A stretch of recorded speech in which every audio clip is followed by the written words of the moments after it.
E. Himmler. Okay.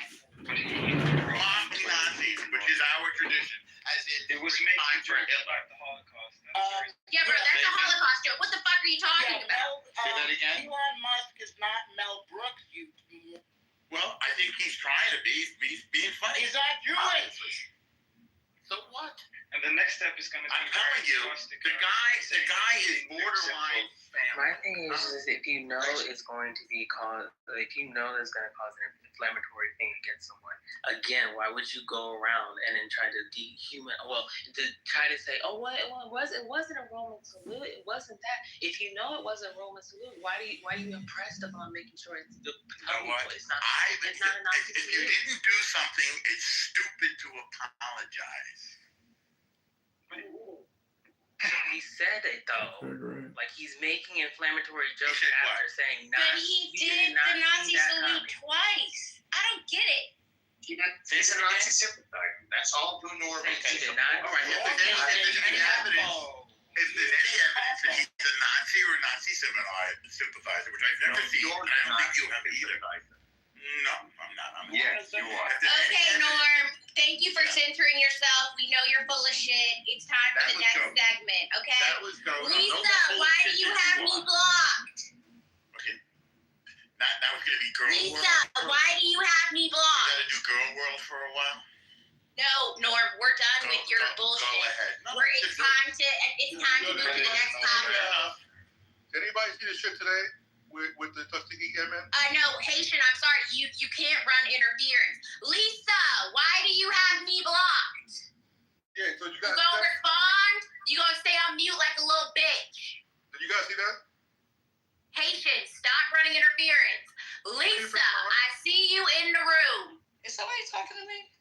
Yes, I'm talking to you. Why do you have me Haitian, blocked? you're talking to Haitian, you're not talking to me.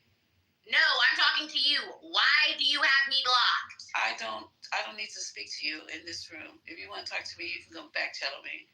I'm not about to back channel you. Okay, If so you then have that's an your issue, answer. say it. That's your fucking Okay, then answer. you're just being a little punk bitch. Can you be a Oh, come on. I am a punk bitch. Thank you. I am a punk bitch. Anything else? Yeah, she's not Oh yeah, are you also not who you claim to be? Can you also say that for the room? Okay, so you're getting ready to start some shit. Okay, Can you also say that for the room that you're not who you claim to be? Just so we're all Khaleesi, we love you. Please don't do this. Maybe she doesn't like you, Khaleesi. Isn't that fair? I don't know. I'm not. She can bring that shit anywhere she wants to bring that shit, but I'm not gonna do that right here. If she called me a punk bitch, then I'm a punk bitch. What else is new? Oh, you who threw down Khaleesi? Come on. I did. Ah. Lisa. It's not you. It's not you. Did you I can still have a. Were you here? But you know what is not cute? Lying about having people blocked so they just can't come to the room. If you have an issue, I said say I it with have your you full blocked. What else chest. do you hear? What else do say you it. hear? What is your issue? What? No, my issue Is it is that I'm you're younger fucking and better disrespectful. looking and funnier and more intelligent? Yeah, you What are. is You it? What's are. the problem? You are. What's the You are problem? Felicity. You're all that. You are that. Okay, so what's the problem? You are that. I don't need to explain We shit to move you on. on this stage.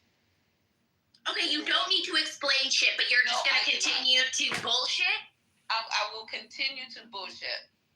Oh, or is it because you're mad because we know that you lied about all that shit that you claim Kat did?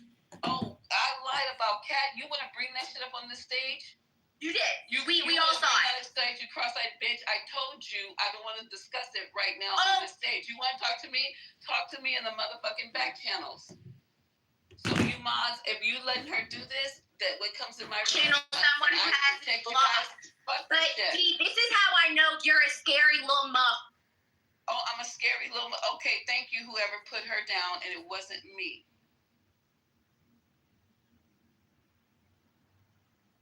Now, what else? This person and these people go around the app causing havoc. I don't allow it in my room, and I don't let people disrespect you in my room. So if you guys want to bring the doxing queen back up, you're welcome to do that. She's already gone. Let's move forward. I appreciate it. Thank you.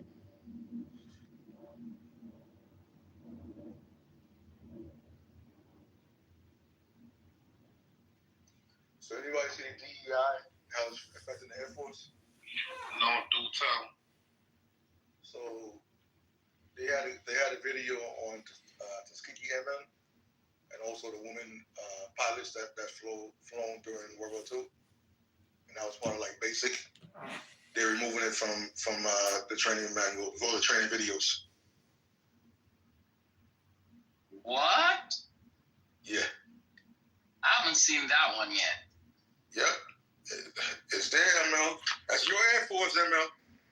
No, I retired a long time ago. I'm more than 10 years removed from service. You got me beat. Yeah, that's the shit they're doing to appease Trump. So I guess all the cold talkers, the Mafia, Marines, all that shit they're gonna remove. I guess they're gonna move everything that's they consider DEI. Means everything that considered non-white. That's what it stands for anyway. And I don't know if y'all read Hegseth's welcome fucking greetings. No, what did he say? I'm so disappointed the guy got confirmed. He said a bunch of nothing, and that China's a threat. He has everyone's back. It's like a fucking private wrote the shit, man. You see, anything that bothers me. Nothing in substance, and he called out China, but not Russia, though. Yeah, he's not gonna call out Russia because we all know why.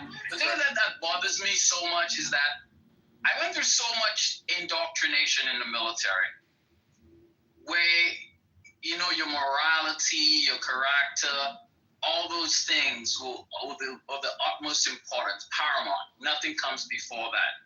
A man of your word, do the right thing always. You held to the highest standard, and this is where we're at.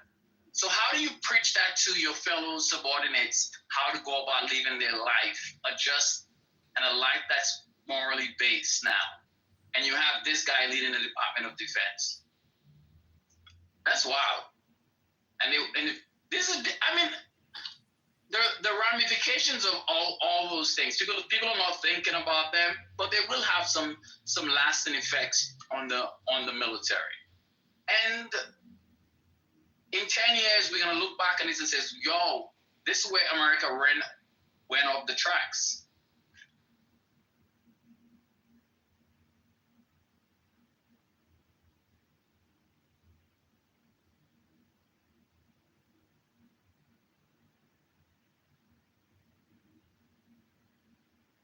Thank you for your service, Emma.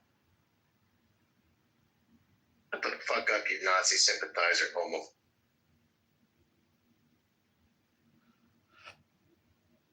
Do me a favor, go jump out a window. No, you're a Nazi sympathizer now? Say that ain't so He's all in for Elon, man. He don't know what the AFD is. He doesn't think that Elon salutes the Nazi salute. Hey, Ron, how is your social skills class going, by the way? Homophobe, by the way. So listen, so now class is going, Ron. So now Ron. How the social skills class is going? I'm serious. Are you doing your homework? Number one, just be honest. Then you don't have to make up a bunch of bullshit and beg people to be your friend who hold you in contempt. Fuck you, you're Nazi sympathizer, homophobe. Oh, Ron. Could you go please make it safe for the future? Why are you calling him Ron? Because he thinks it's a pejorative, even though we all saw that thing. You don't speak for me. It's funny, not pejorative. You're damn right I don't speak for you. You're not a foolish nerd. You autistic nerd. You condition of toxic. Autism is an insult. You friendless autistic nerd. Now big Okay, so, all right, wait a minute. You're going too fucking far, Norm. Huh? You're doing too much. You're doing too fucking much. I got No, absolutely not. Absolutely not. You are not gonna make fun of autistic people. Absolutely not. Oh, you want that low? No one want that low? You know, when doesn't norm go low? When doesn't norm go low? True. While people entertain this bullshit. True. Underhanded comments. Like a big pussy. Yeah. And our people entertainment will be quick to come at us that's dark, but don't attack that piece of shit.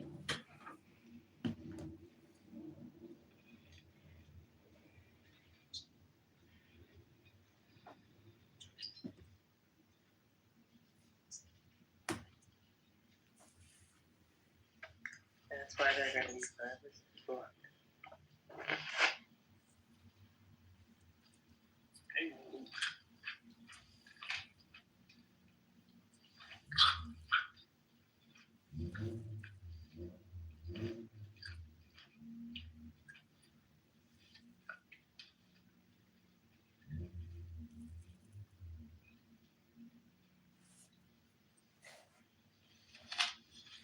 That's a scene. Take and scene.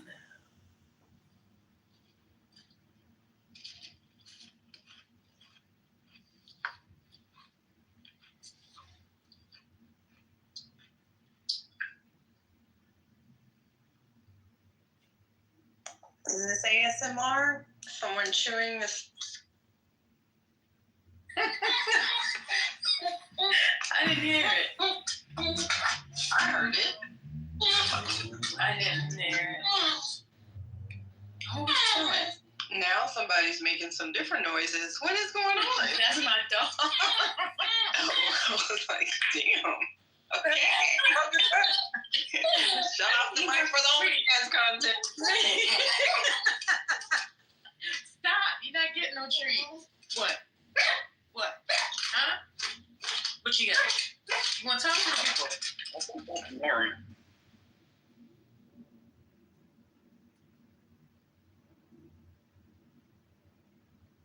Don't do her dog like that. Her dog at least gets more. That's what I that thought that sounds was a like. baby, not a dog. I don't want to tell you what it sounded like. Then let me tell you, I have been on meetings, and he comes down here and he will do that. If I'm downstairs, yes, he will do that embarrassing stuff. And people are like, oh, you can get the baby. I'm like, no, it's not a baby, it's the dog. I don't know why he does that only to me. He won't do it to any other kids. He just does it to me. It's just, dogs, they love.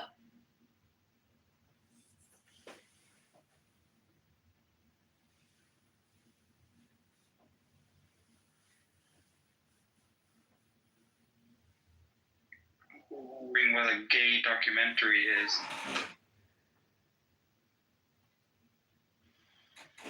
What happened? We heard that Norm was doing gay documentaries, and I'm a bit confused No, about it's- exactly what that is. It's a porn. That's all. It's a board. That good catch. Norm does kosher gay porn. Interesting. That's a horrible Yes, game. they fucked through the whole of a 300 count sheet.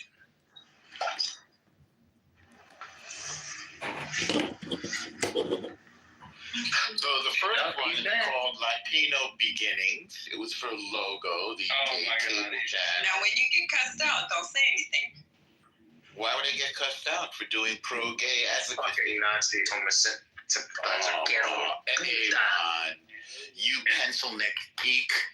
Go freaking to the gym, you loser. They read on this. You're a pencil neck geek. Somebody, little bitch ass. Not I feel sorry for you. You dirty ass fucking motherfucker. Go grow some motherfucking goddamn balls since you fucking so worried about people. Go grow some motherfucking balls since you worried about people. CJ, aren't you running for office? You can't be doing that when you're running for office, sir. No, we're not doing this here. CJ, aren't you running for office, sir? I don't give a fuck. Let these people whoever do whatever they want to do. That's who This is a little dead. I'm mocking Aaron. I am a supporter of the autistic community. I'm a member of it. See, you're not going to do that. You're not going to do Yes, I am. And I am mocking. I'm mocking AA. That's enough of that. You can't be up here making fun of autistic people. Exactly. I mean, or if that's the rule, I mean, I can excuse myself maybe. No, that's not the goal. I will block you for life. Please Oh, he don't. ran because he knew he was about to get. Yeah. Where did he go? I was about to get into his motherfucking osteoporosis. Rest home Now we're talking. Yeah, this false teeth having funky faggot trying to pop shit on stage, bitch. I'm gonna get you for all the communities you wanna attack, you nasty ass wheelchair bound bitch, you Hot Wheels bitch, just like the Texas governor. You slow nasty ass rotisserie chicken brain bitch. We're tired of your nasty ass bitch ass trying to act like you over here talking real shit. You ain't saying nothing, you slow dumb dizzy ass bitch. Shut the fuck up with your terminal diagnosis ass bitch. We know you got 6 months left, your old 99-year-old ass bitch. You've been here since the motherfucking Industrial Revolution. Shut the fuck up, bitch. We're tired. We're sick of you, bitch. I hope your eyes fall out behind them nasty ass sunglasses, bitch. Go mow a lawn with the glasses on, bitch. We know that's what you do anyway on Sunday. That's when you get your good exercise. With your big knees, broke down motherfucking degenerative knees ass, with your nasty hip replacement ass. You want to talk about Nancy Pelosi, bitches? Your 4th hip replacement. Stay in the ghetto, bitch. Oh my God, there is no read like a man read. I loved it. Oh my God. Matt's a legend.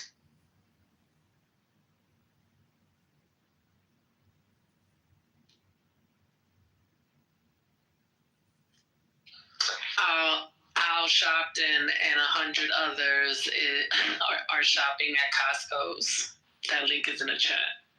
For what? In Harlem. Costco's in Harlem. Yo, you know how we yesterday were talking about Target rolling back DEI? I saw something, I didn't read it yet. I don't know if anyone saw it on the internet that they're basically changing the name of the DEI program, but still gonna have a program. Anyone else see that? I didn't see it. Because they'd already started to back down after they were sued for their Pride Week.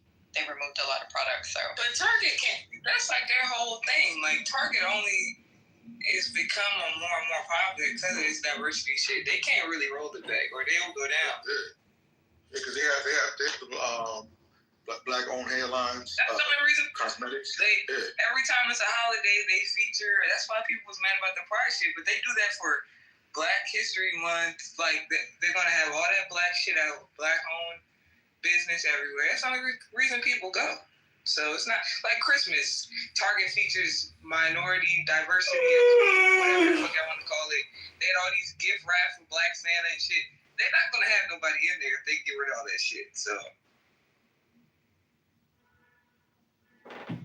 But I didn't hear that Haitian everything that I just looked up says that they made that decision. I'm gonna look it up right now. I mean, but some Republicans have threatened to sue corporations for their DEI program, so.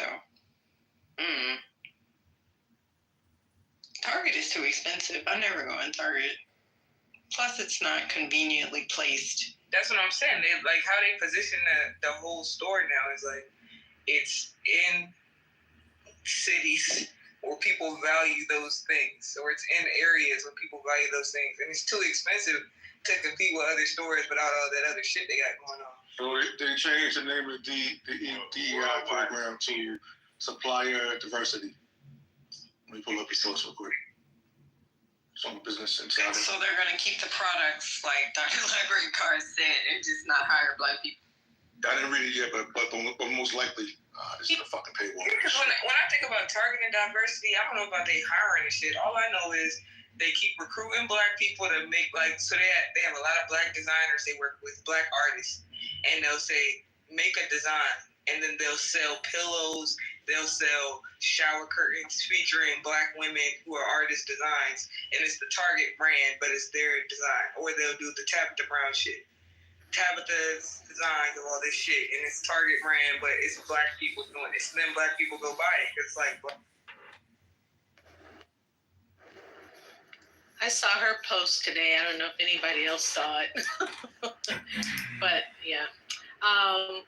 I also think though what I've been hearing is the new direction for Black consumers is to actually just, if you're still going to go to Target, you're only buying Black made products with diversity, those that to kind of help those creators that do have products in the store versus completely boycotting the store, which I'm okay with. I can do that.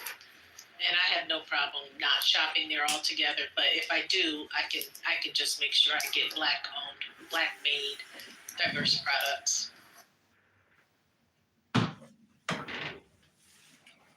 Yeah, Tiffany, I think I'll get a Costco membership too. Oh, Costco is the way to go, man. Love them. And I need to change my bank, although I've been with Bank of America forever. I think they're also on the NTD island. Well, I don't know about Costco for weekly shop, Tiffany. Maybe like a monthly, bi-monthly. You don't need to go there every week. You can't even buy nothing you're gonna run through in a week in Costco, but like a monthly or something like that.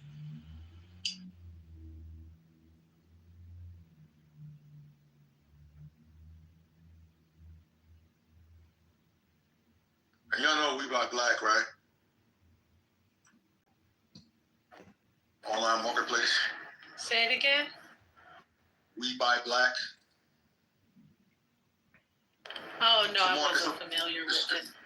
Yeah, it's an online marketplace that basically shows, has listings of all different Black business owners in different categories. Okay, nice.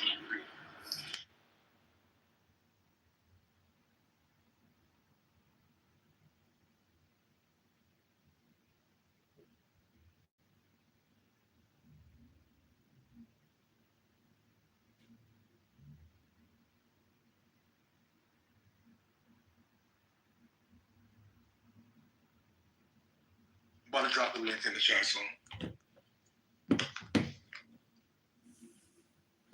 So why did you leave the stage? Who left? Oh, I must have hit it by accident. Sue? Really? No, I didn't hit Sue. I thought none.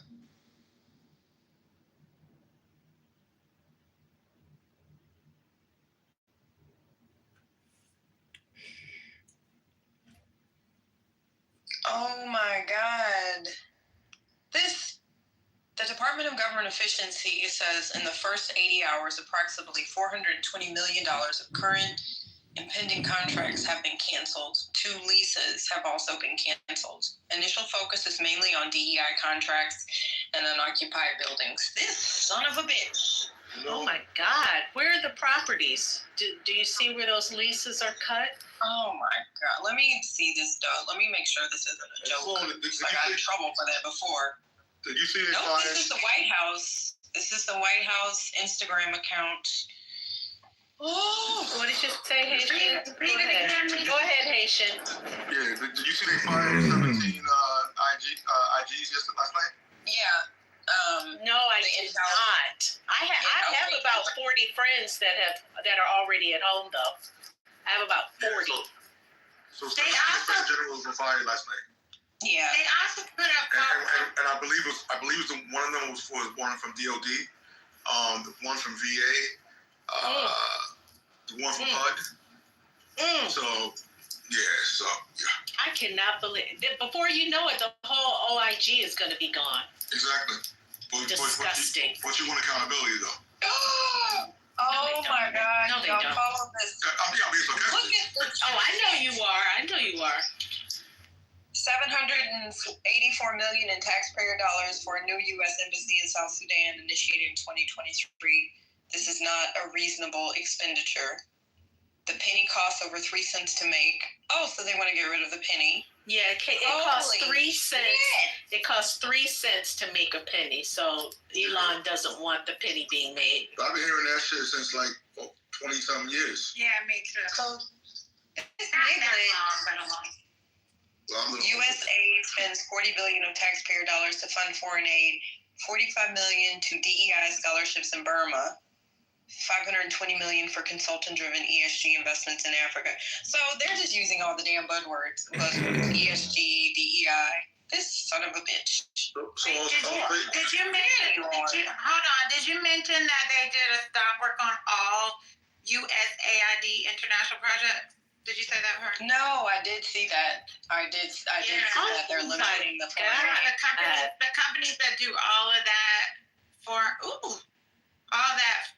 international health research are about to go defunct. Even awards that have already been granted, that they were counting on, they put a stop work on immediately. Richmond, we can still have a conversation, and every little bitty dollar hurts. No one is trying to say that we're going to bring these corporations down, but we can have a discussion. I never really didn't go to Target, but now I'm really not going to go to Target. How's that? Yeah, but Target's still saying that they're supporting diversity suppliers, though. So with this, now I see that I saw something too, to what Sunny said, is they've removed all of the updates from the FDA or all those agencies. So like if there's a recall, we're not going to get that information. If they're not allowed to make any press statements or release any information. It has to all go out through other channels.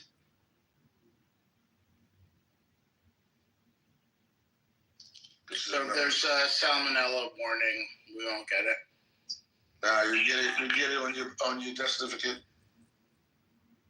So this is how Elon plans to save money, is to cut out all of these things that he deems are unnecessary.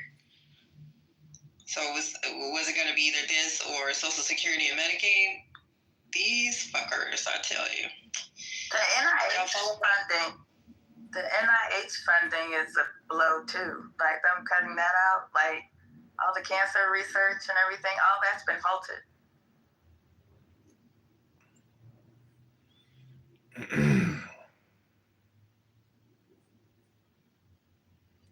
And that ends up funneling down to education too. That ends up funneling down to education because of people who scream. Somebody's in the blender. I wasn't sure if it was me. That ends up funneling down to higher ed because, people's fellowships and their research are funded off of those NIH grants too.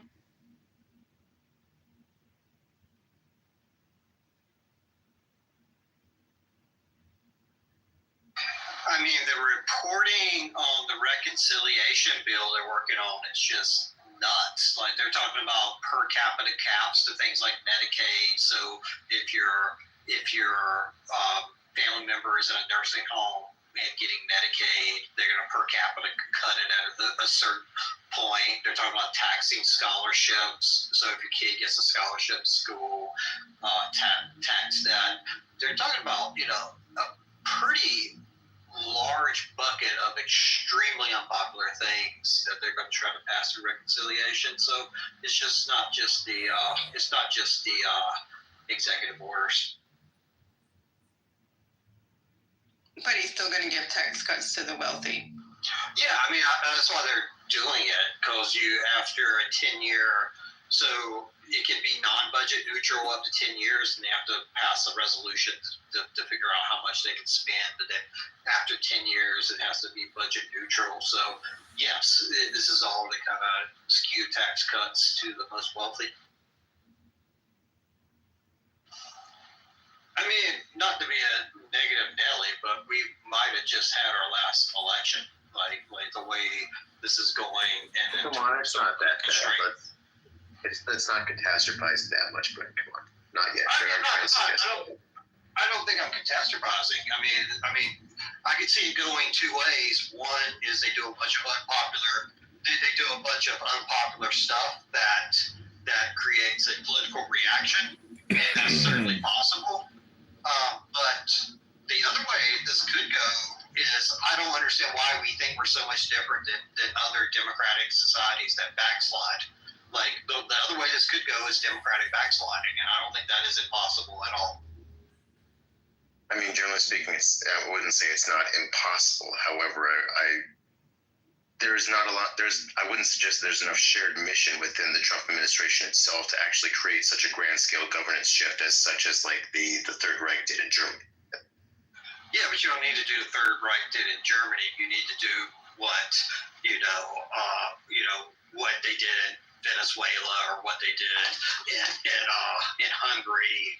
Like there's other examples of democratic backsliding besides the Third Reich. Yeah, but we still have votes. They still vote. They still vote in Russia. It doesn't mean anything. They form of democratic. The function of democracy often is there in an autocratic regime. I'm not saying it's going to go that way, but the steps that the Trump administration is taking is definitely more on the authoritarian pathway. So if you make $500,000 a year, that's 40% of the total federal income taxes. So I have a question for the Politico. Unbelievable, man. I'm just making a fucking comment. I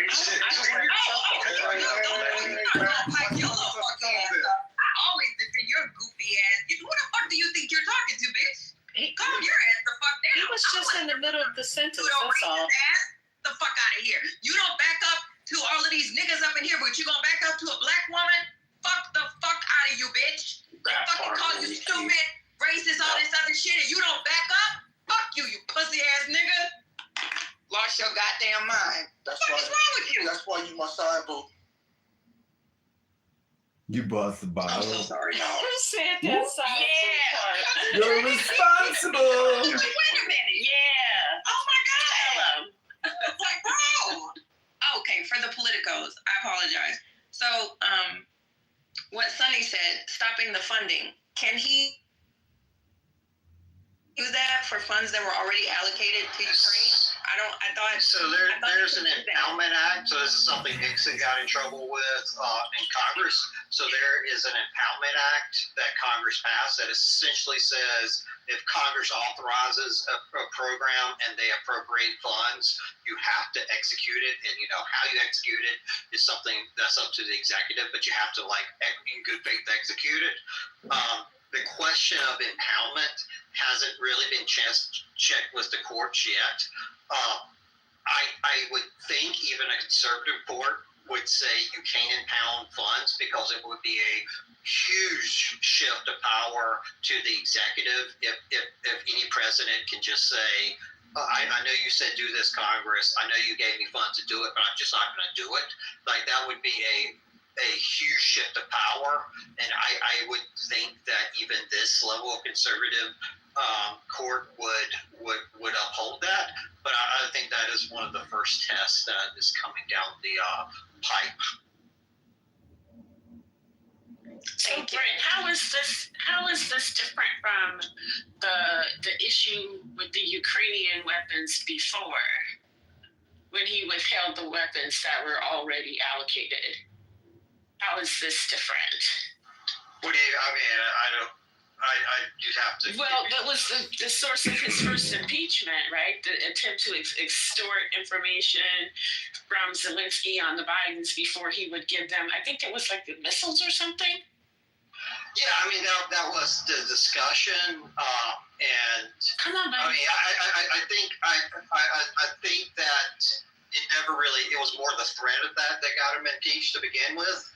And, that doesn't mean like a president, like if we're running out of weapons to send to Ukraine, which frankly we kind of are, that doesn't mean like a president doesn't necessarily have, there might be situations where you can withhold weapons under those situations, but not for just, I'm not going to do it because I don't like what you told me to do type of reasons is what the Empowerment Act is really meant to prevent.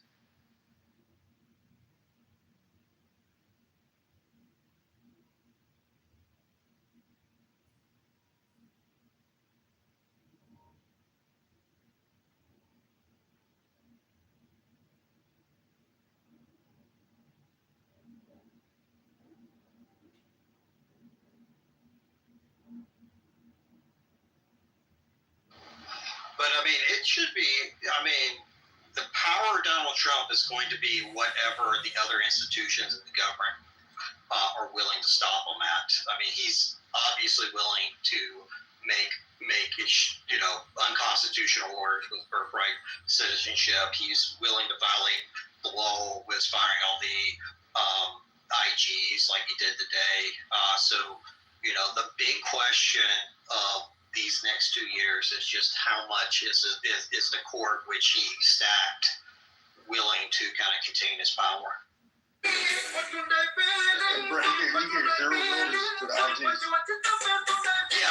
in direct violation of the law. Yep. In direct violation of law. I mean, that's, I think they'll probably argue that that's unconstitutional and I can fire anybody I want. That'll play out in the courts, but, we'll see. Yep.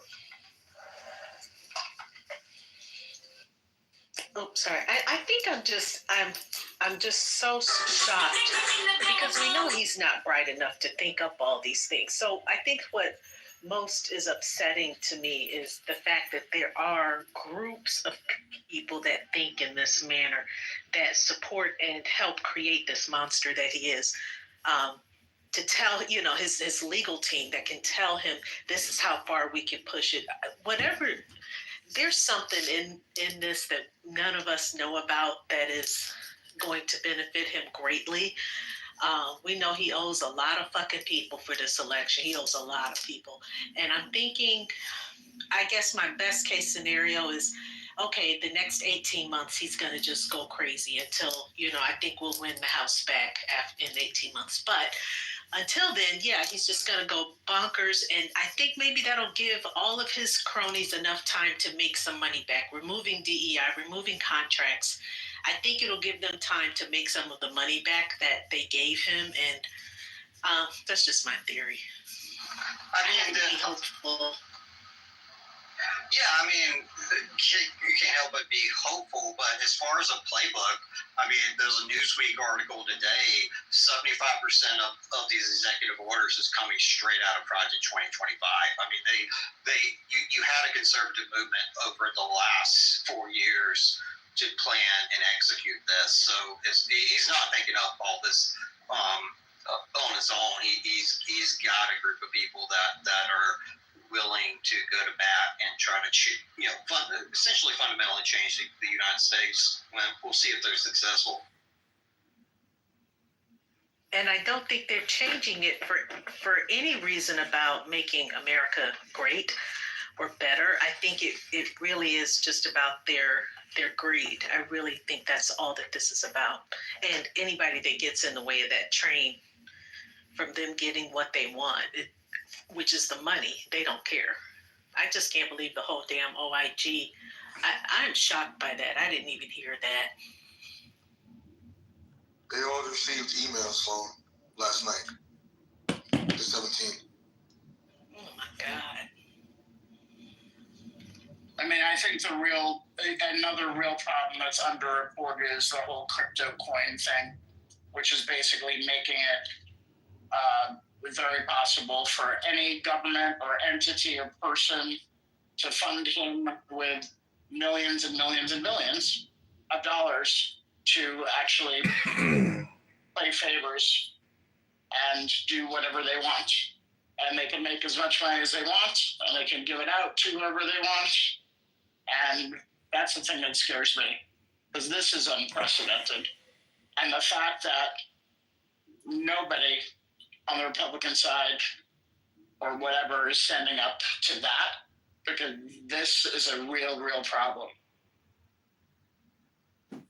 So Russia will, even though he was being performative on Twitter saying that he talked to Putin and told him this war needs to end, or he was going to put more sanctions on him, so he just effectively handed the war to Putin, basically. I mean, but even that's more complicated. I mean, the Ukrainians really don't want to be Russian, so they're not. It's not like they're going to stop. And especially when you get to the western part of Ukraine, that's essentially all ethnically Ukrainian. So they're going to, good luck Russia trying to control that if you actually get into that area. I mean, it's a scary time, and I just think, like, being realistic realistic about how far this administration will go kind of helps with where you're at. I mean, this was and could have been the most important election of our lifetime because, in my opinion, this is more than just a change in administration. This is a change into something totally new. This is a new type of kind of personality-driven regime that has just kind of taken control, and it is something the U.S. has never seen. I just think it's too early to suggest that there won't be voting later. I mean, I'm not saying well, one, I mean, if we did Democratic backsliding, my guess would be that there would be voting. I mean, if you look at countries in modern times that have done Democratic backsliding, there's definitely voting. You just control the opposition by controlling the media. You control the opposition by essentially making it so they can't win. So there will definitely be voting regardless of which way this goes. What if they did what if they did things like gerrymandering and making Citizens United law and allowing unlimited financing of campaigns and shutting out civil rights voting protections? Yeah. I mean, you may as well think of the craziest possible idea. You're right to even suggest that. Yeah. Yeah, there's been proposals of corporations being able to. Oh, sorry. I was going to say, being that they already done it, I mean, it's not much to imagine. Yeah, they're just going to done every one of those things. Yeah, and they'll probably mandate voting machines that they like, and that's how they do this stuff. Absolutely. Yeah, and they've thrown out proposals for corporations to be able to vote. So that's out there too. And then who knows? Can you imagine Tesla voting? I mean, well, we already got the result of that, but it's a possibility. But when I say that that's a possibility, the other possibility is the Democratic Party and the other side of America that doesn't agree with this gets their shit together and wins a midterm. That would be the that knowing the danger. Hopefully, there's a lot of voters who are motivated, and a little less than 2 years. They can still win and not have their shit together. In fact, I would suggest that they probably wouldn't have their shit together, even if they win a couple of. Yeah, well, all this stuff's going to be really unpopular. I mean, Trump said, or at least I personally think that all this stuff's going to be really unpopular. Like taxing a kid's scholarship that he wins to go to college, which is one of the things they're talking about in the reconciliation to pull some money back. That shit's going to be really, really unpopular with parents. So you kind of add that up. The federal government employs a lot of people, and a lot of these people actually kind of voted for Trump. Them being screwed, like all these things start to turn, and you also add to the fact that the voters who are paying the most attention tend to skew Democratic, and those are the ones that come out in the midterm. But so there's definitely a pathway to win in 2 years.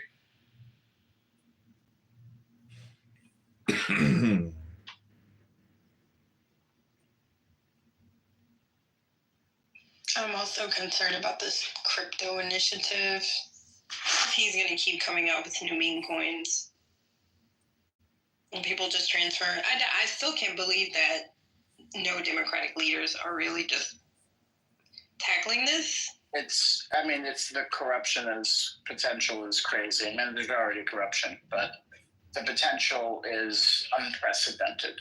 He owns 80% of those coins, and he plans to release 100 billion in 3 years. Wait, so the value is $20. The meme coin. And so he issued a Trump meme coin that was like under $1. So you have people that got in at $2 and $12. At its high, within about 48 hours, it went to like 72. and now it's under 30.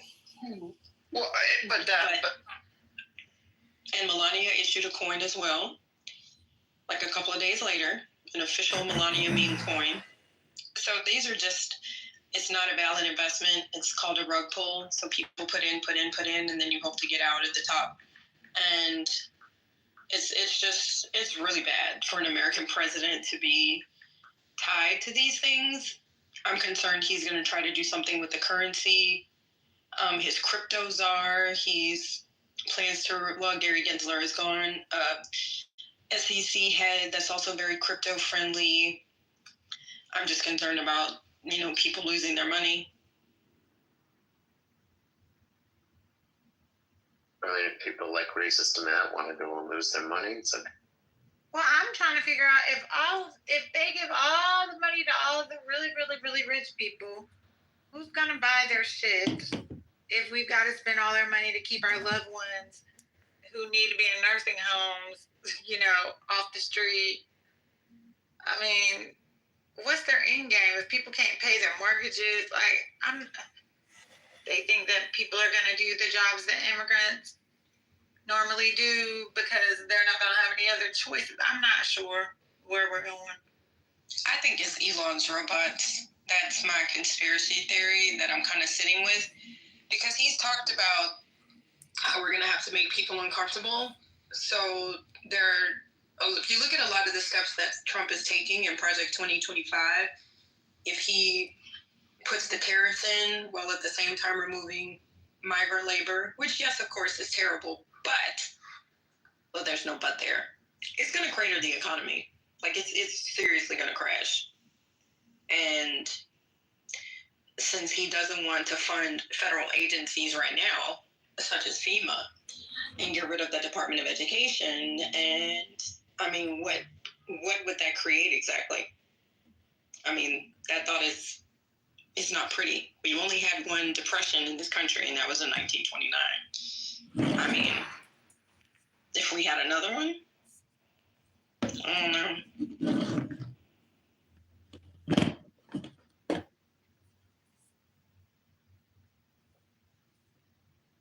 I'm just saying, I don't know how much.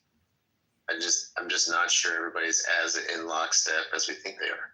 Already we had, if Elon was in control as much as we think he is, then XAI would have been doing Stargate, not OpenAI. Yeah, but remember, Stephen Miller, Trump has, I don't think that Trump is orchestrating any of this, right? Because if you look at how the Republicans set all this up, including with the Supreme Court, it's masterful, honestly. When you break it down, what they had to be patient with and setting it up.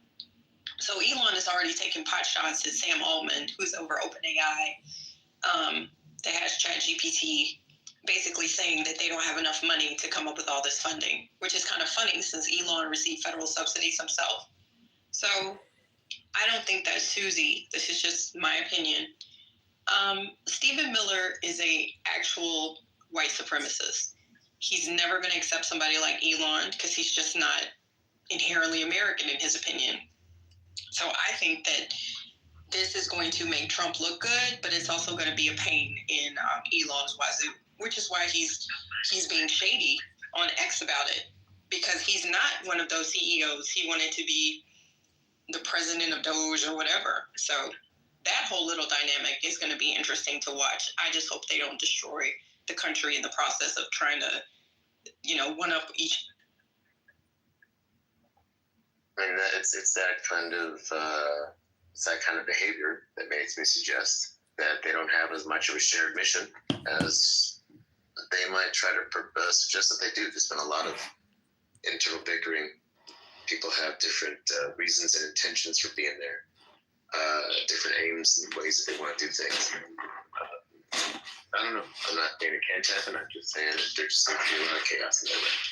Yeah, but again, I'm not saying it's going to happen, but authoritarian regimes have different stakeholders in the ruling class, so that is not uncommon. That's not uncommon at all.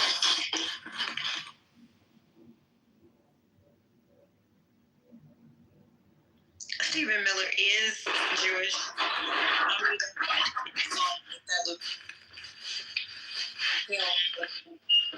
Does somebody need help getting pulled out of the snow? Oh. Dr. Yeah. This is random, but I hate when mods say, "Can you mute yourself?" I'm like, "You're a mod. Why don't you mute them?" See? I put.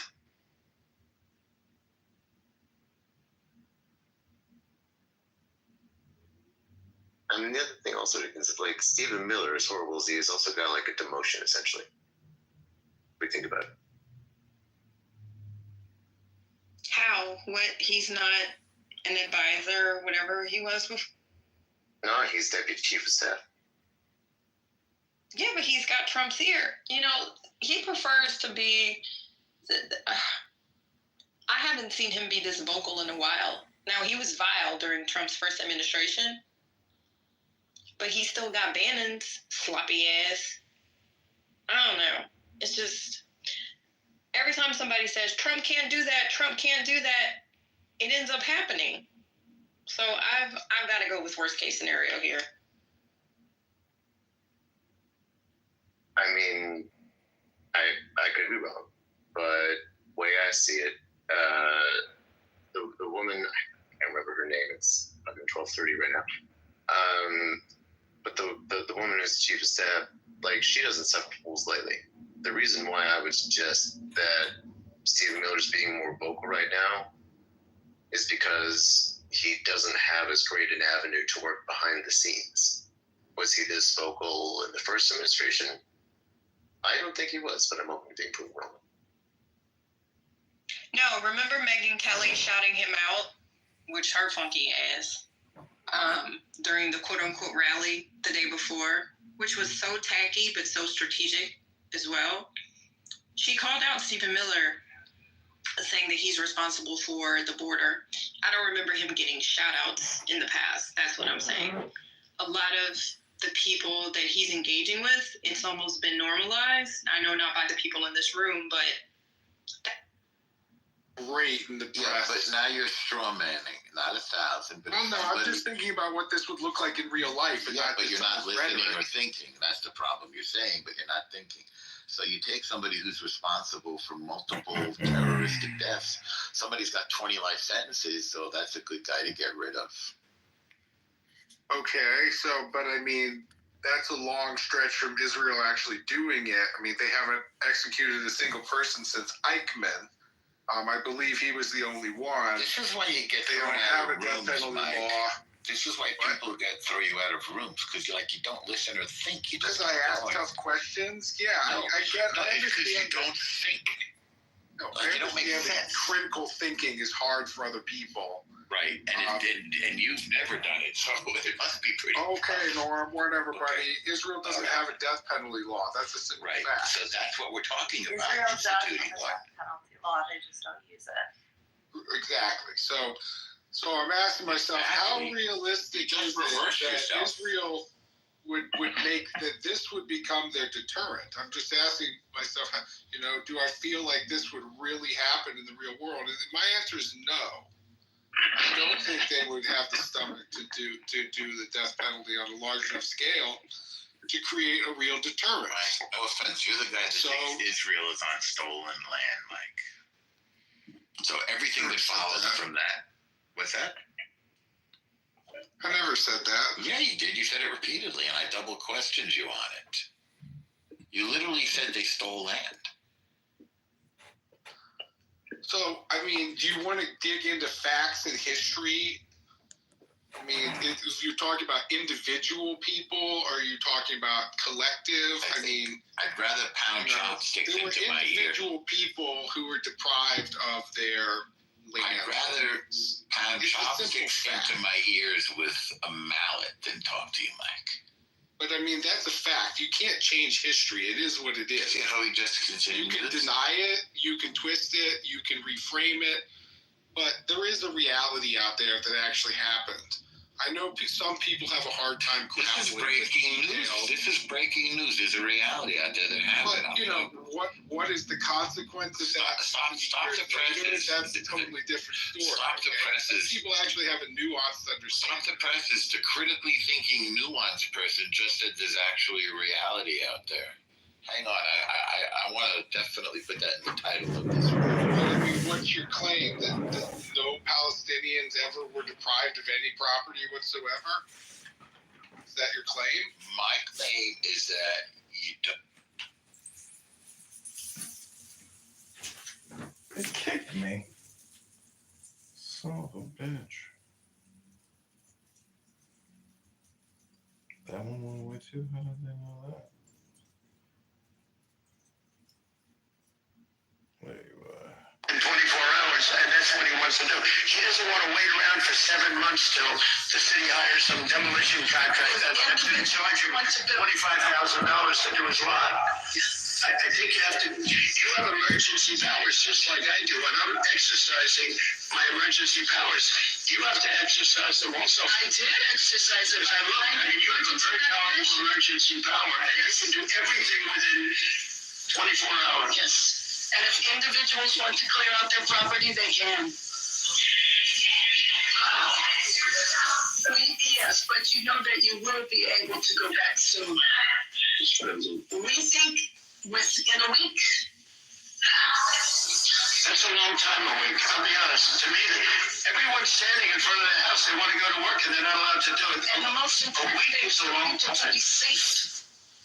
They're safe. They're safe. You know what? They're not safe. They're not safe now. They're going to be much safer. A week is actually a long time, the way I look at it. I watched hundreds of people standing in front of their lots, and they're not allowed to go in. It's all burned.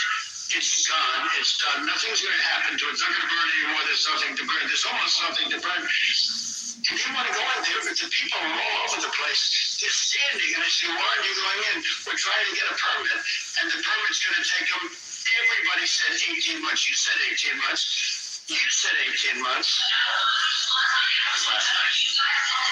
That was last time. Amen.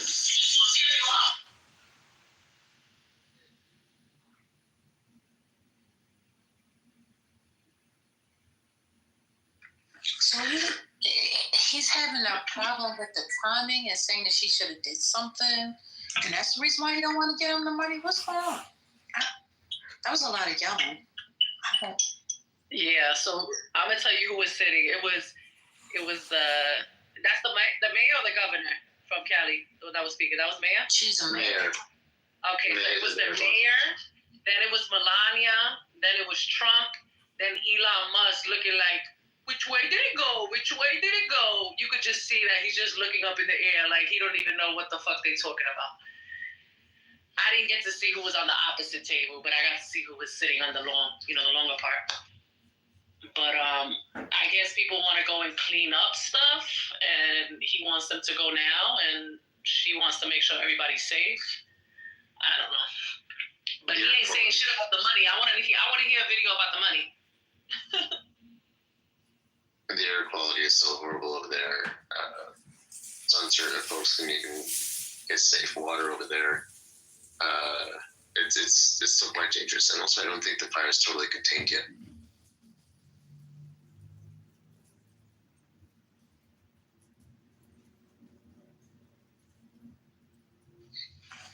Yeah, I think some of that is toxic. But you know, if they just let people go in like they want, then people are going to do because they're going to get sick. And they want to clean up the ash, but it's just, I mean. I got a notification today, and in the notification, it says that was 1 hour ago. And for the Palisades fires, they said we are allowing residents only. So I guess they're allowing residents access. Law enforcement will only conduct resident escorts between 10 a.m. and 5 p.m. I mean, yeah, I understand their resources are stretched. I mean, I get it. But as someone who's been through like where there were hurricane damaged areas, sometimes that took years. And, you know, this is Houston. You have people have to clean up, the city would come. There's nobody to come and collect the trash. So where are they going to bring the debris? I mean, it's just logistical issues, but I get it. People don't think about that. I get it. The National Guard is still protecting against looters, which I think is important. So if you had one of those houses in Malibu or something, what the hell are you going to do with all of that debris? It's bad. And that burger place is right across the street, like the fucking oldest burger place in fucking New Jersey. And it's supposed to be really good. It's like right across the street from that fucking place.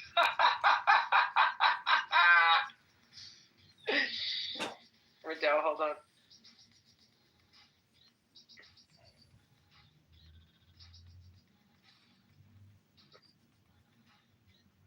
Hello again. Hello. Yeah. I still haven't heard anything from Rob. Okay. What did you do? You messaged him on Instagram? Yeah. Yeah, I sent Lorenzo Antonucci a message. I don't know if he's going to get back to me. Who's this? Oh, War got back to me.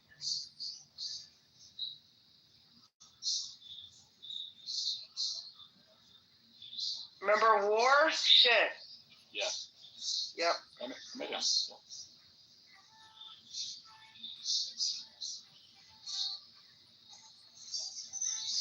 What kind of music do you? Please don't have them go up there with the little mask they got from the dollar store to try to clean that shit up. Please don't. Yeah. I mean, they're still asking people if they've been down at 9/11 at the World Trade Center. The truth is, he don't want his money, or not his money, but you know what I mean. Their money to go towards the cleanup people. They feel like, yo, let them do that shit themselves. That's how I feel. He don't want his budget to go towards that. Took about 18 months. That's ridiculous that people gotta wait 18 months to at least, you know. That's crazy. But I'm not surprised. Isn't the suspension of the issue with the insurance companies not paying for the fires, isn't that suspended for only a year? So 18 months would actually be damaging people's pockets? Or am I not understanding this correctly? Remember, Maya, what are you talking about? Are y'all protecting her? Is who protecting who? We're not even talking about her. I'm trying to get the understanding of what's going on, girl. What are you talking about? Well, what you saying, Montana? Yeah, if anybody has a better video, I can play it. If you guys could put the link in the chat.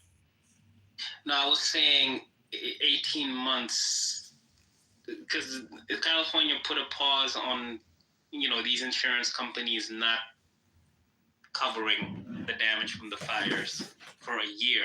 So 18 months would be longer than a year. So that means... What? Okay, never mind. Forget. I'm just slow. I'm trying to catch on. What are you talking about? No, I think I'm also trying to understand, but I'm thinking out loud here. It's not making sense. Don't worry about it. No worries.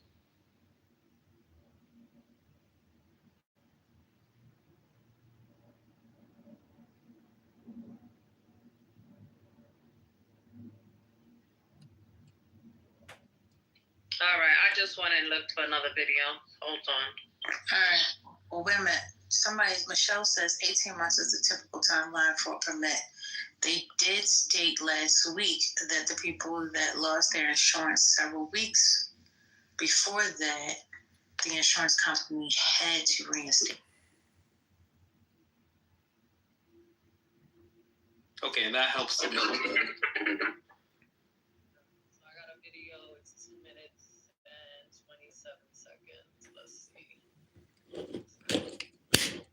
Professional invoices and get paid faster with QuickBooks mobile app.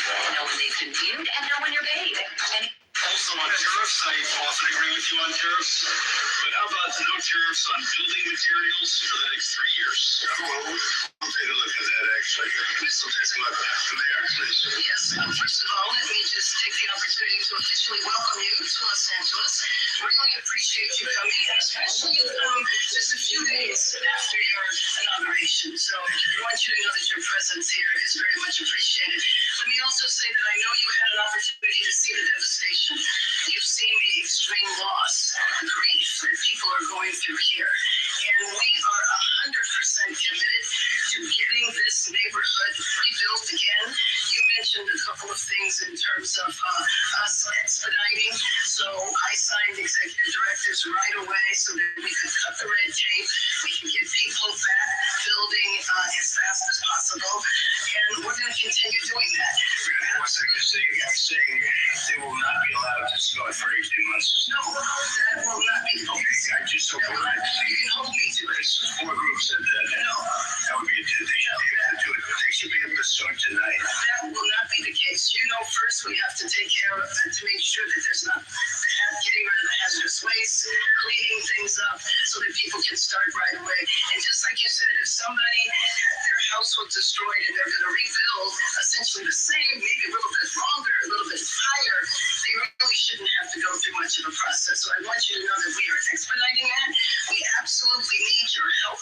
We need the federal help. You got it. I told you, you will have no permit problem. There will be zero delay. And as far as I'm concerned, you already have.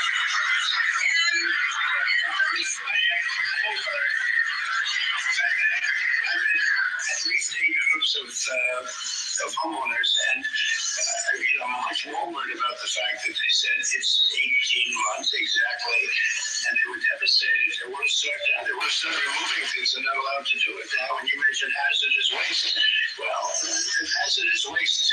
What's hazardous waste? I mean, you're going to have to define that. We're going to go through a whole series of questions on determining what's hazardous. No, I just think you have to allow the people to go on the site and start the process tonight.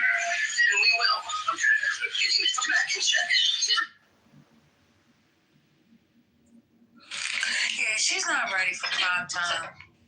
She should have came back. I know definitely like he was flustering her. She said, you know, we're going to need government, federal help. And he's like, you got it. But she never fully finished exactly what the need was or the ask is. I just wanted to correct something I said. That wasn't Elon. I'm in the dark, so I thought that was Elon sitting next to him, but it's not. It's some other guy. I don't know who that is. Sorry. Thank you for that. Thank you, no worries. But that's her style. I wouldn't expect her to be exactly. She's not the confrontational type.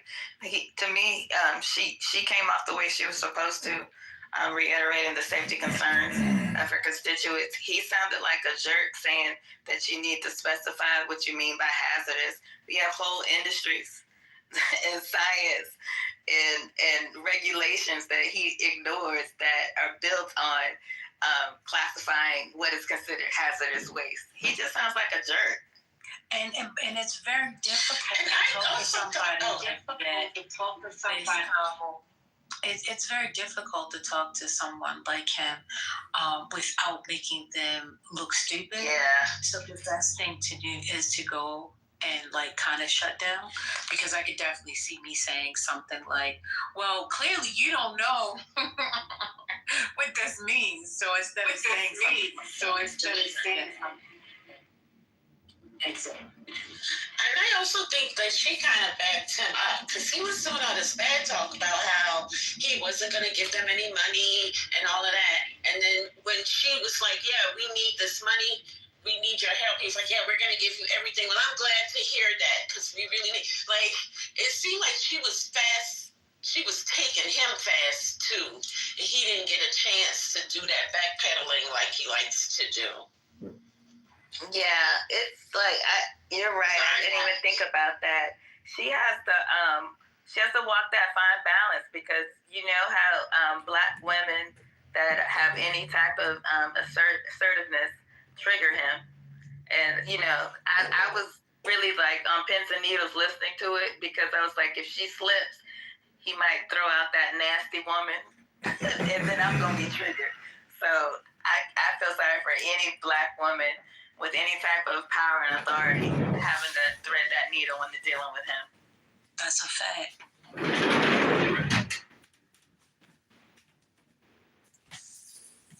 I'm glad you replayed that, Mal. Yeah, the replay with the full thing was a much better context. The first clip, it made me feel like the shit went down, it was really bad, and that I feel like the first clip, she set it up really well in the intro and gave him like the little bit of an ego boost and whatever that he needed. And it came off much better than that.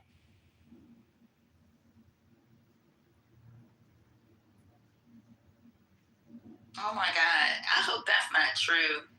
I'm reading what Michelle put in the chat. Imagine being an IRS agent on a desk job and then being told you got to be assigned to patrol the border. The horror.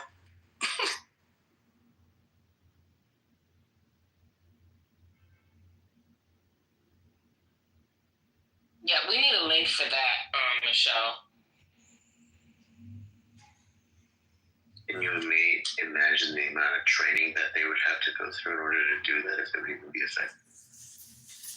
That doesn't even make sense. Like, I just can't even imagine if I'm just used to, like, doing my little computer click job with my nails and, I got my little cubicle. I'm living the plush life. And then I get a notice saying, yeah, you got to go to the border to patrol it. I can't imagine. First of all, there are IRS agents all over the U.S., so they're going to all go to where the borders are. What's going on? Hello? Hello? Oh, hold on. I wanted to play another part. Hold on. Because they stopped talking about, him talking about eliminating FEMA and state, handling their own shit. Hold on. Oh, my God.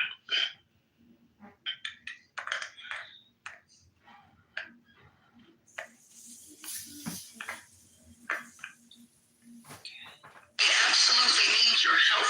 We need the federal help. You got it, I tell you. You will have no urban problem. There will be zero delay. President Trump tells LA Mayor Karen Bass to open up the civic palisades for residents to clean up their properties. They should be able to start tonight. That will not be the case. First we have to take care of it to make sure that there's not getting rid of the hazardous waste, cleaning things up. You mentioned hazardous waste. Well, hazardous waste. What's hazardous waste? I mean, you're going to have to define that. The president's pushing for an exact date to get back home. People are willing to get a dumpster and do it themselves. We think within a week. That's a long time away. I'll be honest. To me, everyone is standing in front of the house. They want to go to work and they're not allowed to do it. And the most important thing is to be safe.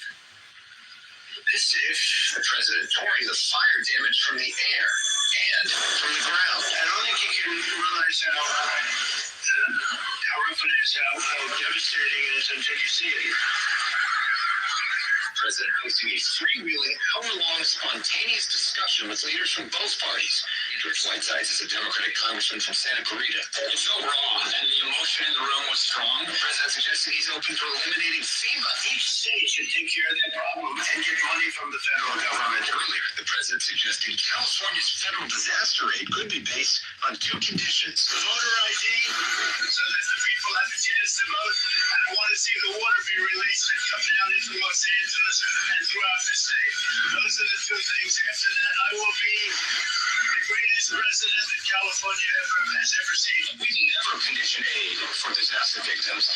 And the reason is because at the end of the day, we're all Americans. I'm hoping that we can get these funds and that we don't punish individuals for the policies of their state. Later, the president's saying this. Look, I'm going to give you everything you want. I'm going to give you more than any president would have ever given you. I'm going to override all of permitting. What he said, California will get what it needs.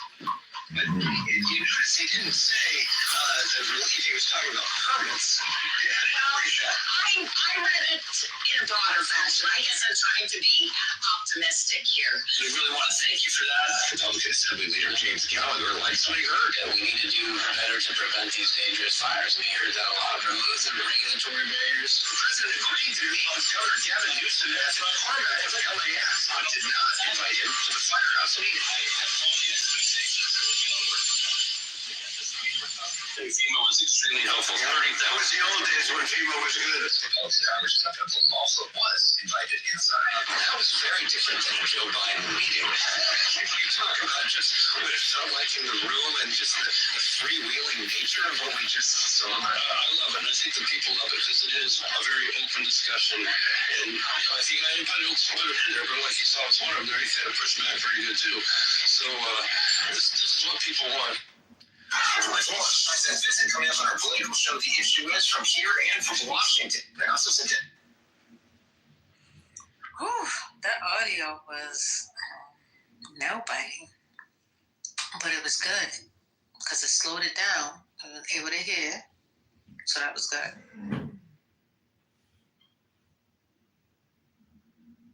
That shows you how when people post stuff on Instagram, they just take that 30-second or that 1 minute clip, to get that clickbait in. They don't put the whole thing, so you don't know exactly what was said before or after. Right. That clip that Michelle put in the chat, he said a lot of half-truths in there. Like he said that it's like a really short clip, but he says, they tried to hire 88,000 workers to go after you. And he's talking about the IRS people, but that's a half-truth. That's how many were probably supposed to be hired after he dismantled and gutted the IRS from his term. They had to staff back up and backfill just to complete everything in Biden's term. But then he goes on to say, and he's kind of like floating it out there. It's not like an executive order or anything. He just floats out there. Maybe I'll have them go to the border instead or terminate them. So it's not like, it wasn't really substantiated in any official executive order or measure that he put out there. He just threw it out there in his Vegas speech. Thank you, Johnny's. Beautiful. Thank you.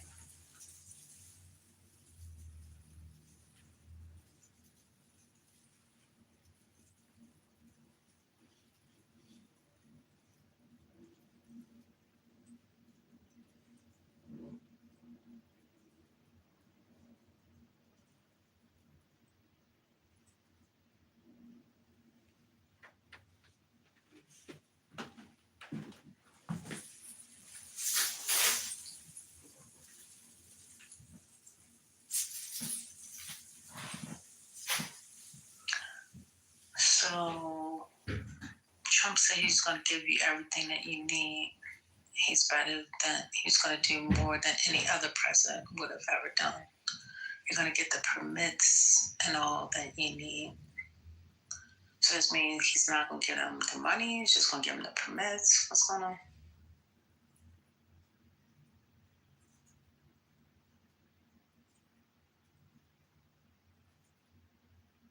It's just hard to know because he lies about everything. So,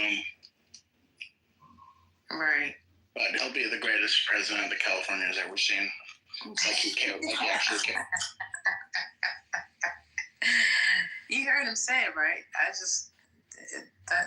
He said that, right? It must be true. Okay. He said it. Better believe it.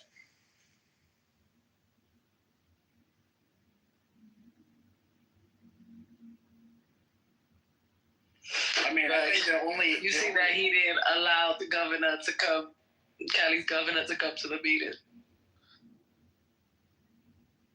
I mean, I think the only reason that he may actually try to help LA is because the Olympics will be under his watch in his final year, if he makes it to that.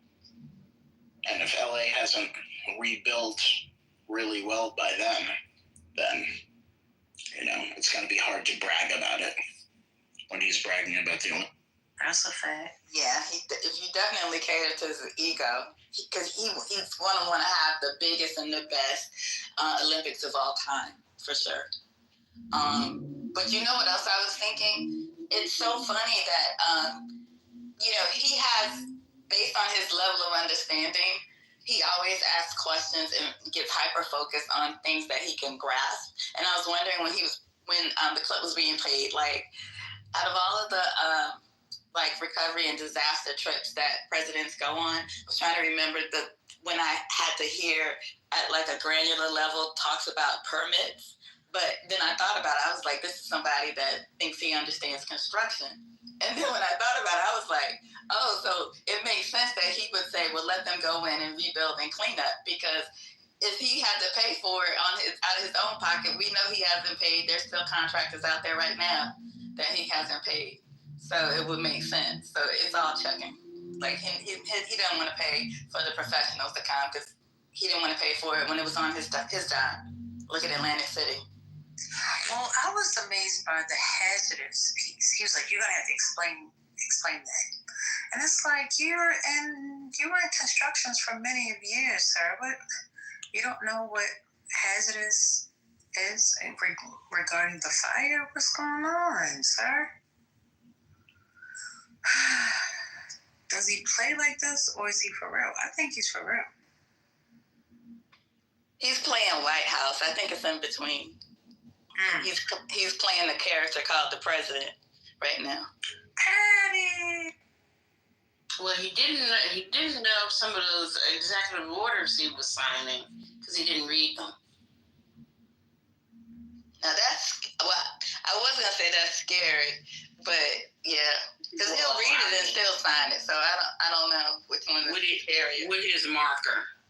Big old fat. What they call those pencils in school? Those fat pencils. It's a Sharpie. Well, yeah, Sharpie. He's not even signing them with. He's not signing with Mont Blanc? Is he doing the Sharpie? No, he did the Sharpie. He did the Sharpie the last time. Oh, that's so pedestrian. I thought it was he's so pedestrian. He's a preschooler. He's a preschooler. Yeah, he's a child. No, you know what? To say that is an insult to children. You're right. Correction. You're right, Patty. It was a Mont Blanc, but he's not using what most of them do. He's not using the felt tip or the Meisterstück. Right. Let me get in my Mont Blanc bag for a second. He's using the felt tip, which is equivalent to a Sharpie. Yeah, he's using the fat one. It's probably like I would say like maybe the 7.7 millimeter. But yeah, so it might as well be a Sharpie because it's a real fat tip, but it's inside the Mont Blanc case. Well, he got rid of those though, didn't he? No, that's what he's using. That's the. I mean, it has a marker tip. Yeah, they're interchangeable. So I have one that has a felt tip. I have something like that. Well, that's a thick felt tip. Yeah. No. Keep using those. Yeah. This is alarmingly bougie. Sorry, Scott. Why do you say that? I mean, why do you say that? I mean, I write with a fountain pen. Okay. That's all. I don't write with them. I mean, people buy you those as a gift. Yeah, I write with them. They're great. They get a little messy, but yeah. I write with ballpoint pens. I write with rollerball pens. Yeah, but I like. Do you have a quill? I do have a quill. I do. See, there you go. I even have Denise has a quill. I have a felt tip pen with my own personal nib, but I'm gonna go on mute. And besides that, Scotty, you can get fountain pens for like $25. They even have disposable fountain pens. Are you saying? So there you go. Wait, are you saying I'm broke? Or I'm not saying that you're broke. Oh, okay. I'm not saying that at all. I don't write. There are different varieties of them. I type or use crayon. I just steal supplies from work, so. Allegedly. Yes, allegedly. use regular pens. It's not like an old school pen, right? Pen.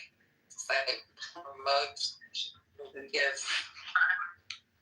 But I mean, I think, I use Pilot pens. They're good pens. The ballpoint ones and the roll ball. They're very good. Those are the ones I write with. I use the Army Issue Skill Craft Select. That's what I'm doing.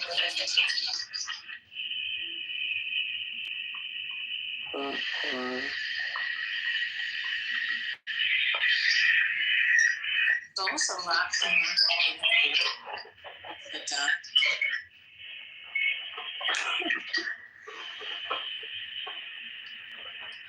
check your bank account out. I think these people are using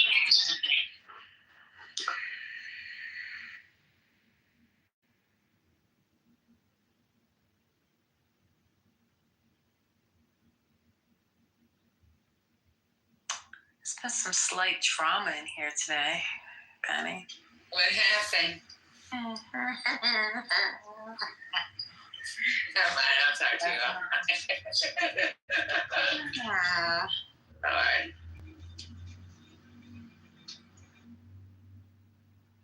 I think I got down to the bottom of everything. I think I know now. Take it alone.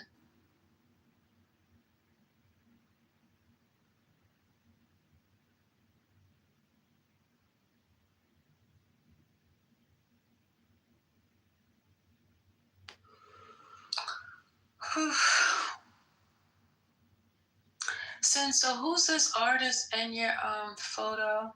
I mean your PTR? Bad Bunny. Who? Bad Bunny. You ever heard of him? Oh, Bad Bunny is a guy? Yeah. You don't know the song he did with you know the song he did with Cardi B? No, I don't. How does it go? I like it like that. I like it like that. Yeah, baby. Okay. I know that's, I like that. Okay. Oh, but what is he singing? That part? I mean, he has a whole album. No, he raps. Yeah, he has a few albums. He's the #1 streamed artist on Spotify. Oh, I don't have Spotify, but okay. All right. Yeah, he came out with a political album. Really? Yep. Oh. Talking about Puerto Rico. Okay.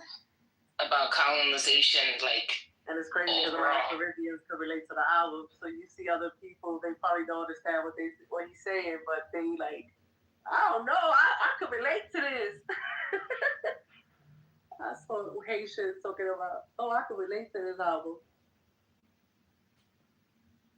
Well, if you come from another country, probably the U.S. meddled in your country's elections or meddled in something in your country, right? So he talks a lot about that, and colonization, gentrification. It's a really good album in my opinion. Great album.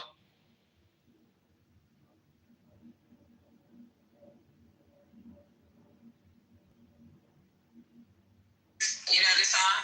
It's the one with Drake. Yeah.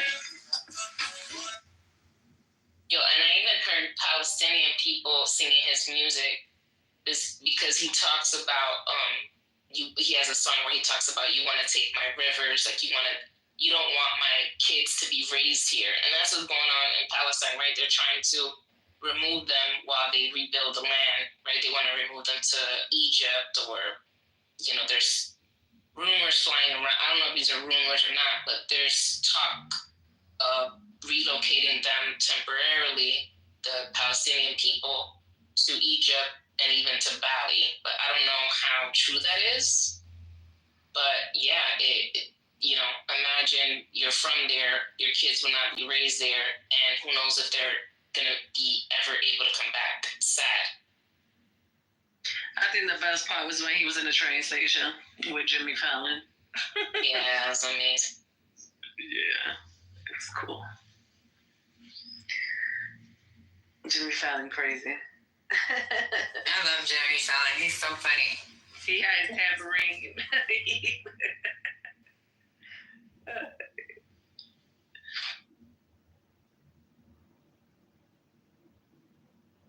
Wait, I'm reading Project 2025 PDF. Patty, I don't know if you know this. So FEMA manages grants for DHS? Yeah. Okay. I'm like reading on what they're doing, because everything that this PDF says is exactly what they're doing, which is trying to, get rid of FEMA or merge it with Department of Transportation. I'm like, that don't even make sense, but I'm like reading the stuff here.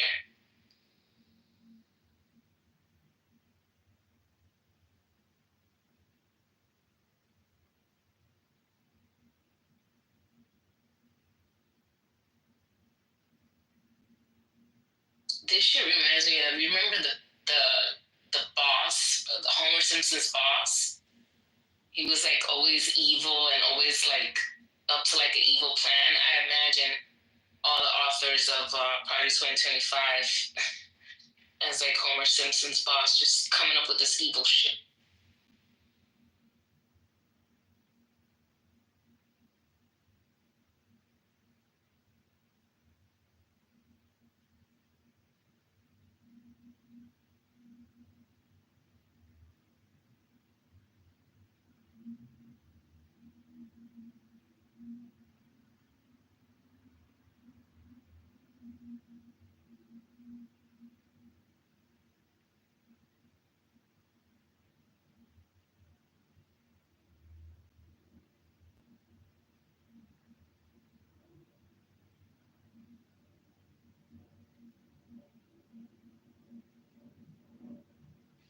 Oh, Patty, you there? Yeah, I'm right there. Did you speak to your friend that was in Mother's PTR? Oh, wow. That shit was weird, wasn't it? Yeah, you was like, who's that? It's crazy. He's been wearing it for 3 days. I keep looking at it. I'm like, damn, that looks like my homegirl. Yeah, that's like somebody having my homegirl, my sister, their PTR, and they like, I'm like, yo, who are you? So is that his family? Huh? Did he tell you if that's his family? I mean, I don't know. Oh, okay. I don't even. He said he was gonna talk to me on the back end, but I don't know. I forgot to tell her, but I'm gonna tell her.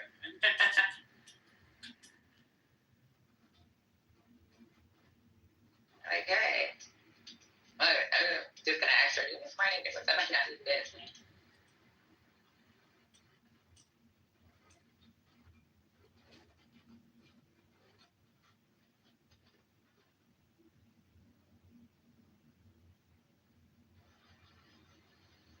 Really weird. But like you said, it's like you just somewhere random on an app. But what made him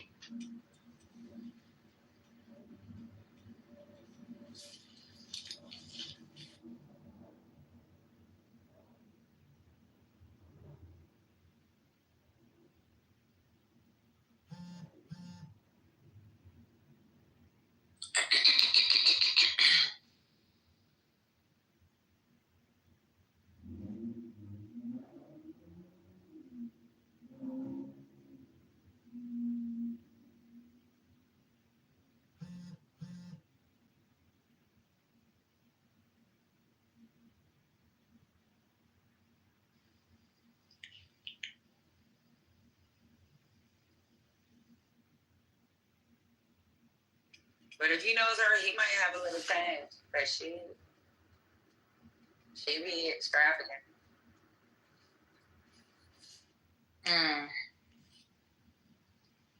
Yeah, I wish I knew so I could comment, but I don't know what's going on.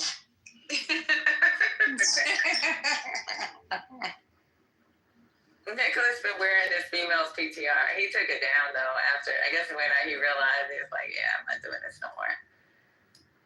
But I had said, is that this person? And he was like, how do you know? I was like, you said Miami. You said you're from Miami. And I just started putting two and two together.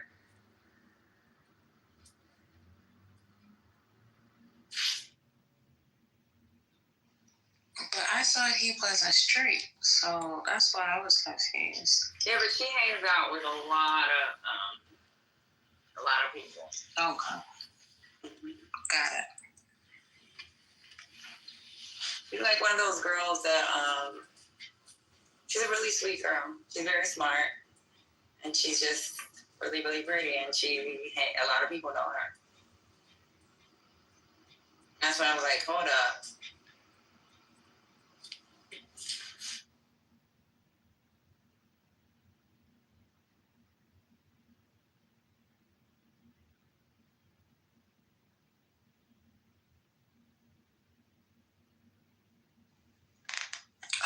Patty, did you know that, were you here when Norm was taking up for Elon? Who was? Norm. He said that Elon did not salute to the Nazis. That was not a Nazi salute. I don't. Looked like one to me, but I don't know. I'm just surprised from Norm. I really was. Yeah, I am too. Well, you heard the I think it was the ACLU, or is it the Defamation League? They supposedly put out a statement saying that it wasn't anti-Semitic, so I guess he's following those cues. They walked it back though, Concrete. Oh, for real? Yeah, if you Google it today, you'll see they walked it back, given all the other stuff that Elon did after that. Oh, wow, that's interesting.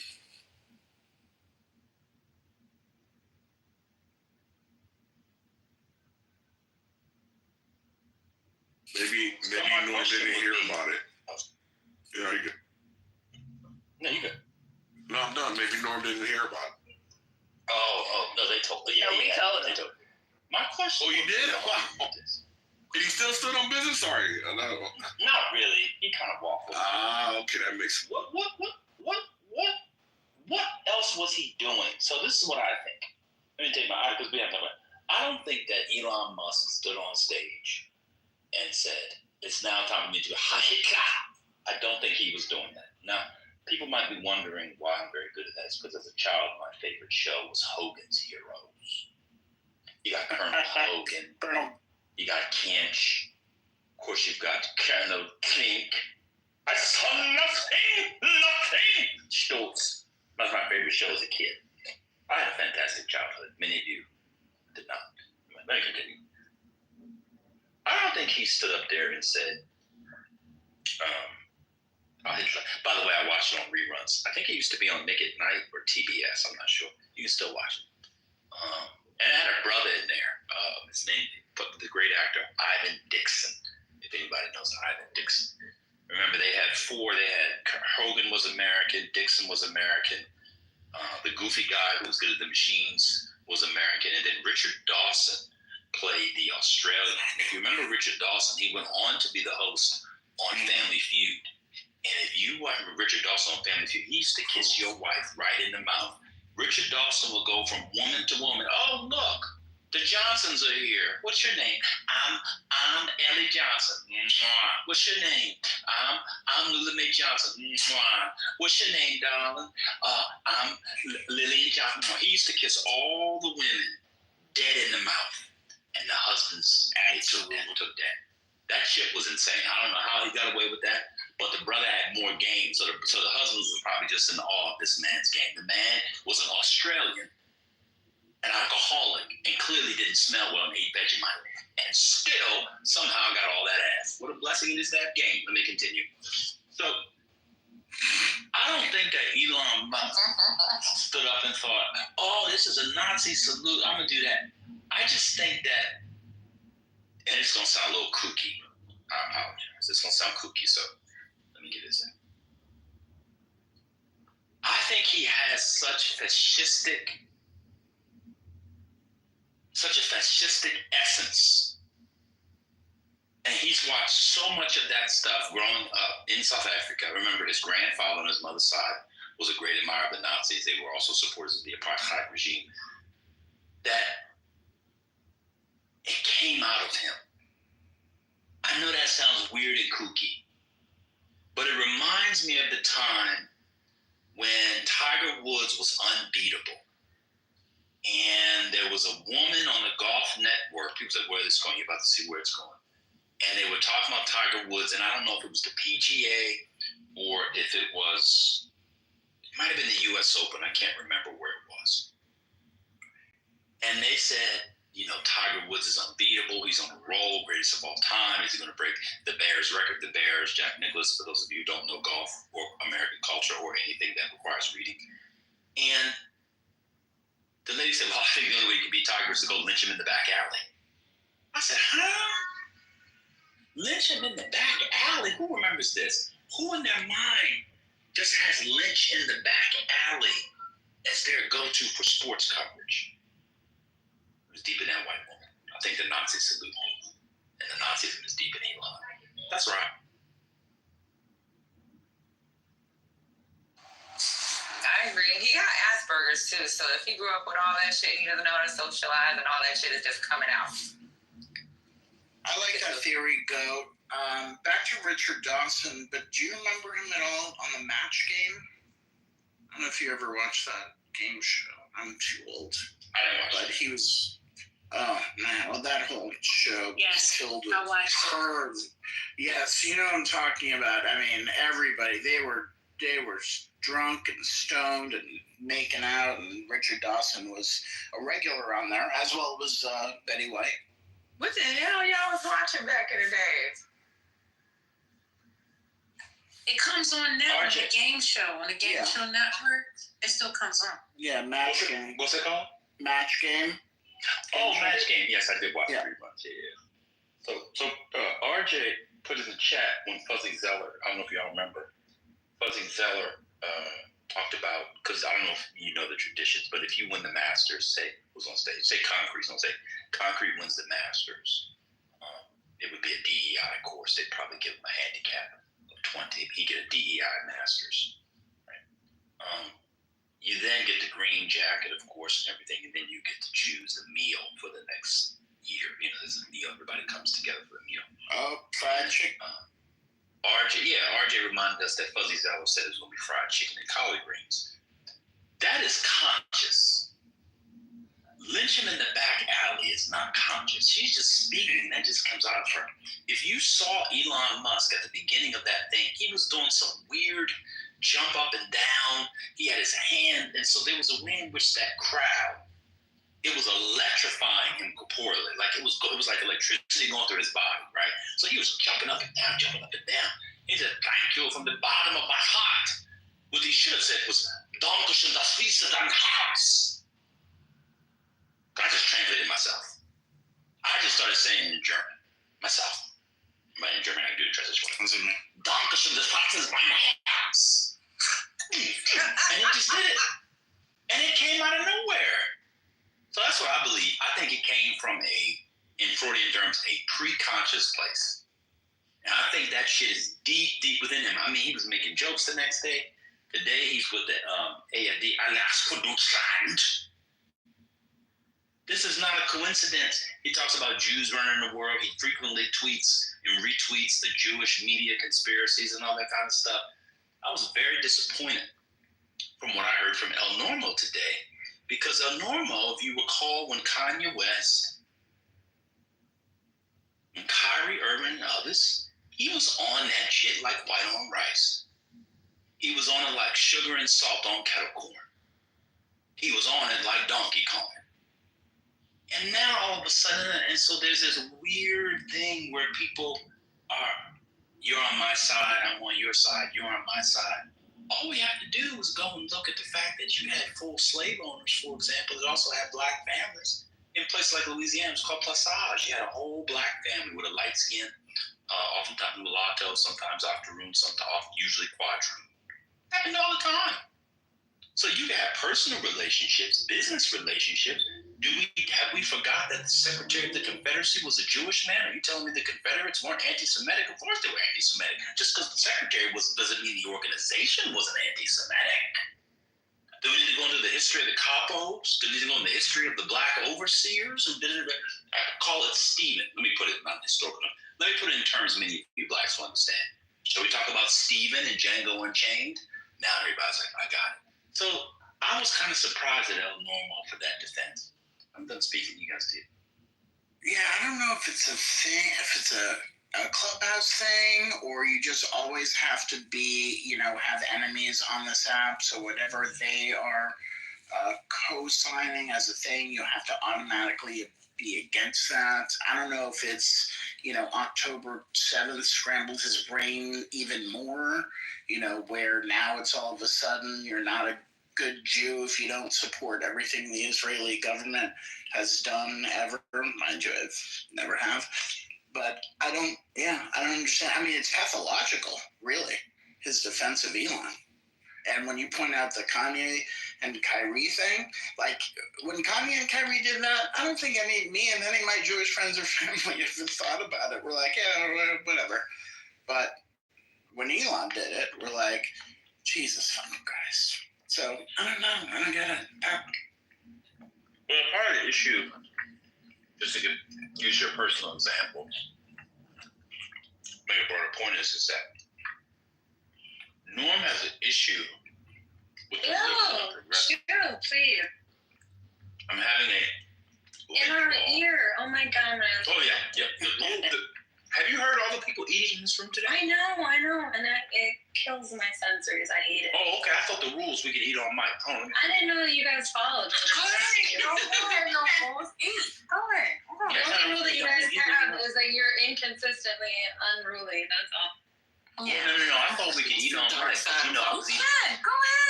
I'm done. Go ahead. I just finished gobbling up. Go ahead. I just finished gobbling up. She told you to swallow. It was a Lent truffle ball.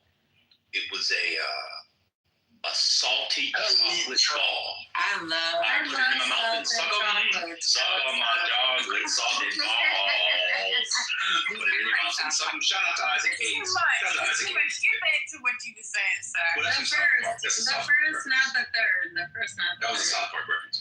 But anyway, what I was saying was, the thing is that the liberal and progressive Jews who any critique of Israel, and this is why I think Jesse Jack was here. I always like for the black people on this app to watch how Norm interacts with Your Honor, Dark Aaron, Scotty, and others. Because if you ever want a master class in someone trying to keep someone in their tribe on code, it is Norm.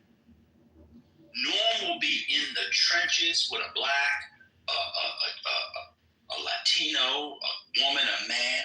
But if one of those four people come into the room, he will stop fighting over here and go after them. And so part of the issue, what you see, Scott, is he knows that people like you think that it is. And so for him, he has to be on the other side of y'all because he thinks y'all are off code. He thinks that y'all are off code, and people always are like, oh, we got to. It's good to see people keep people on code. Now, I'm not saying his code is the right code, but it's a lesson in code keeping. Norm stays on there. Norm will be fighting, I don't know who's in the chat, RJ, for example, use RJ, the other RJ. They could be talking about some historical point, maybe cussing each other out. If Your Honor, Aaron or Scooty comes in, he's got nicknames for them. He denigrates them personally. He calls them bad Jews. He says this or that. Now, I'm not saying I agree with the content of what he's doing, but it's a lesson on code keeping. None of us keep code like that. couple things from people who keep code like that. And that's why certain groups in America have certain kinds of things, and certain groups in America don't have certain kinds of things. He does not stand for their version of the coon the way many of us stand for our version of the coon. Now, many people won't like what I'm saying because they don't like Norm. Take Norm away and just look at the performance of what he does. I'm done speaking. And if you don't know what I'm saying, that's on you, not me. God bless. And everybody's seen it too. We've all seen it. We've all seen it. You know, the thing that a lot of people don't see because they may, the only Jews they may see around this app is that in many cases, certainly in my sphere entirely from growing up and everybody I've ever related to in my Jewish world, he's the one that's not on code. So it's fascinating. Well, yeah, the content of the code is sort of immaterial. It is the processes and practices of coding up. Yeah, his commitment to it is pretty exceptional, to the point where he will denigrate at all costs in every way and never shut up about it until he's removed. Yep. Yeah. It's when that woman came off mute today, what was her name? Oh yeah, Sue. Sue, and he calls her on Susie Q. He didn't know if she was a Jewish woman at first, or she didn't say, but when she said it was, it's as if, I don't know if anybody plays Zelda, but there are these flying bats. They're called Keeses. They'll fly around, but then when that eye turns red and that Keese attacks you, you better get it with an arrow. That's what Norm's face was like when he found out that woman was Jewish today. He was flying around, and then his eye turned red. It's a lesson, I'm telling you. Okay, people think I be joking on this stuff. That's why I learned a lot from I him. see it. I definitely see it. He thinks he's the leader, but that's the whole thing. They're saying don't speak for us. That was the problem. And he thinks that he has the power, and he's the main person here that can be the leader of the Jews. That's the reason why you answer. But you miss what he does. He doesn't say he's the leader of the Jews, because I think somebody said, "Are you the king of the Jews?" etc., which is funny if you know that. And he said, no. There's an official Jewish response. An official Jewish response. Imagine. Black people in America today say things like, well, we're not a monolith. That was never said before 1990. I can guarantee you that. Even though black people weren't a monolith. But there's been a virtue in being multifaceted. Everybody's different, individualized. Norm represents an approach to gatekeeping where there's an official response. Now the question is, where did he get the official response from? He could have got it from the Knesset. He could have got it from the ADL. Could have got it out of his ass. But he said there was an official response. Which is hilarious, because there's an old adage in Jewish culture, which is 2 Jews, 3 opinions. So there is. Yep. But that's in. So my understanding of that. Now I'm not a Jewish person, although I do believe African Americans are one of the 10 lost tribes of Israel. Either the tribe of Gad, Issachar, Simeon, Levi, or Dan. That's right. But anyway, so I'm going to speak a little bit about term. That I think is for intra-group discussions, is for fun and games. But in the political sphere, in the public sphere, Norm makes sure there is an official response.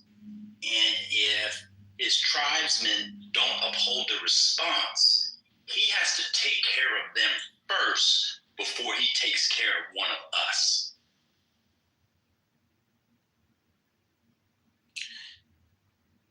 Yes. And not because I want to argue with him at all, but it's just to, he has to force me to respond by saying, no, you don't speak for all Jews, even though I don't really want to engage with them at all. But just because I'm in a public space, there may be people who actually think that he speaks for all Jews, which he absolutely does not. All the Jews in those crazy Israeli rooms that have been on there forever do not speak for all Jews either. So I have to sometimes go around and say that from time to time. Well, let me say from the outside, I know that's true. And thinking people know that's true.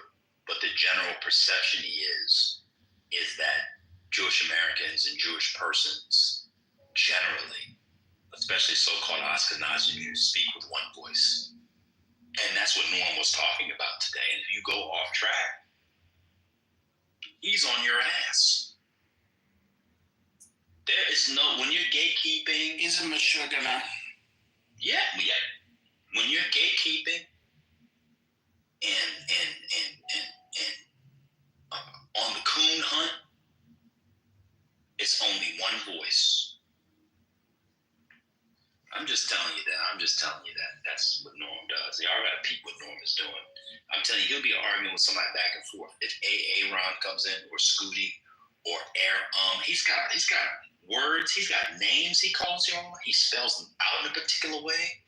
I saw one time him and Dark Aaron went back and forth, and I'm not exaggerating when I tell you this. In about 15 minutes of back and forth, over 100 messages each in the chat.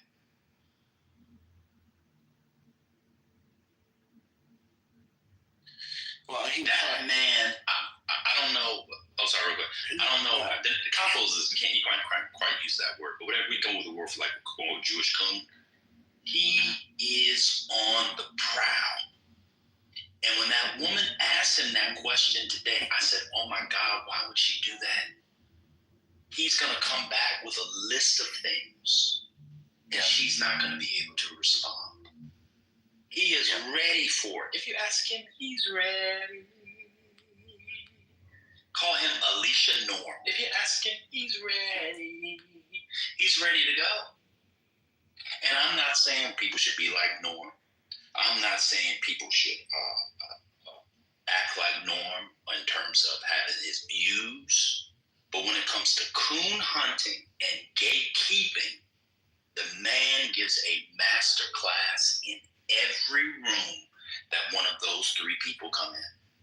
But we don't have to harp on this. People can. I'm done speaking. No, I mean, but I will say this. I'm sorry he's not here, but I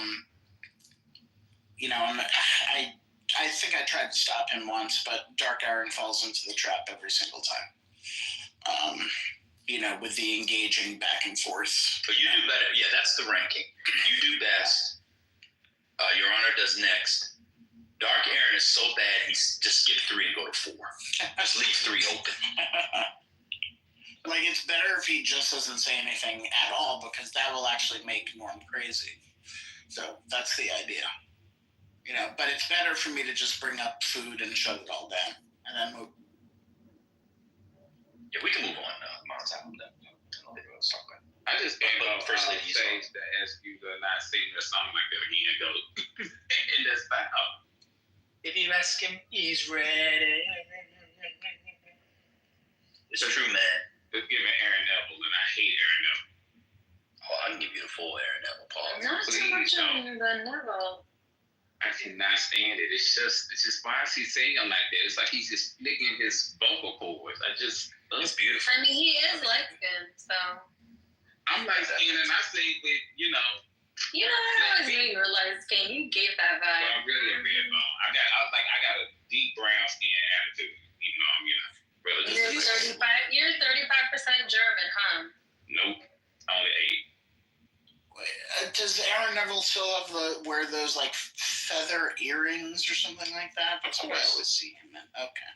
Yeah, I just don't know. I don't know. As long as he ain't wearing them in the fucking recording booth. As long as he's wearing them in his house. You're gonna punch him in the throat, saying? Yes, because I would never say this to his face, because that man did hard time. How many years did he do? Girl, I don't know. I don't like it. I I mean, I don't dislike him as a person. I just don't like the way he sounds. You know, if Goat was a singer, That's why in the Matrix, he's about to talk shit. people, you'd That's why you're in the Matrix, because you're talking shit. your mama.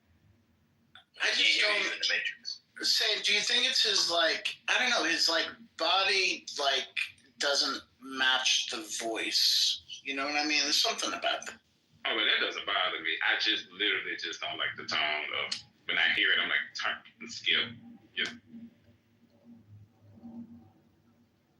You know, it feels like watching somebody like teeter on like the hind legs of a chair. It's like, is it gonna fall? Is it gonna stay up? Like, I just don't know if it's. I just don't know if it's all right. Type of a thing. It's just, I don't know. It's not.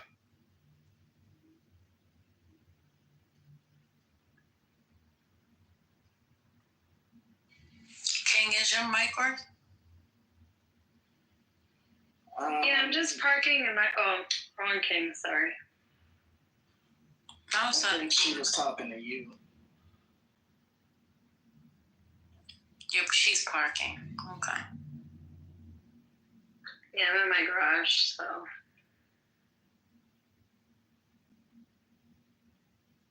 You need concentration to park in the garage? No, I'm just saying that I'm gonna go in the Matrix. Okay. I'm tired of you light-skinned women today. I really. It's a public parking garage that's attached to her apartment building. It's not a public. It's underneath. It's actually underneath my apartment building. Heated. Stop telling people business. And it's electric. Yes, Concrete. How are you I'm good, today? thank you. How are you doing? Why were you yelling at Jess earlier? Just as obsessed. I don't like to get into it. You wasn't yelling at us. They were both yelling. I had to log whispering. off. No, I was whispering. Yeah, you're right. I was whispering. But Natty, what is the Hey, most Nat. desirable? Natty, what's the most desirable land? It's Nani. Sorry, Nani, what is the most desirable livestock for your family? We prefer coffee beans. That's where they made their. No, I'm asking. Is it goats, sheep, cows? What about for your father? 50 camel. Camels. Oh, camels.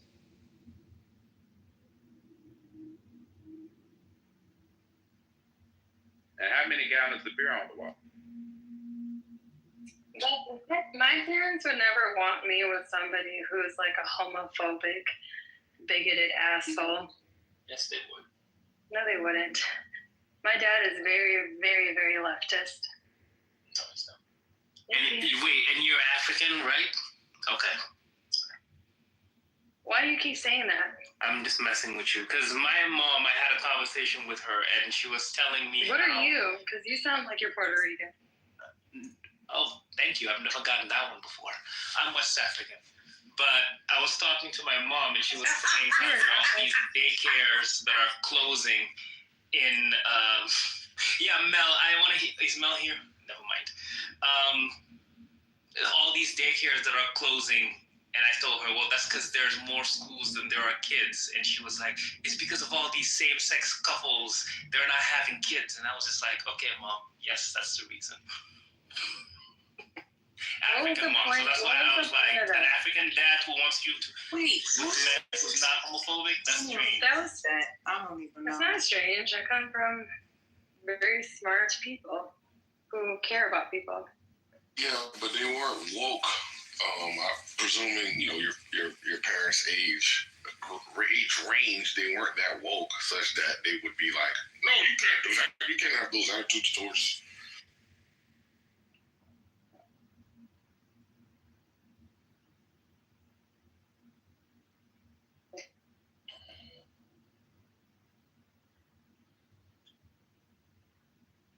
Yeah, King, we didn't hear that last. I grew up in juvie. No, I said, does Concrete even have parents? No.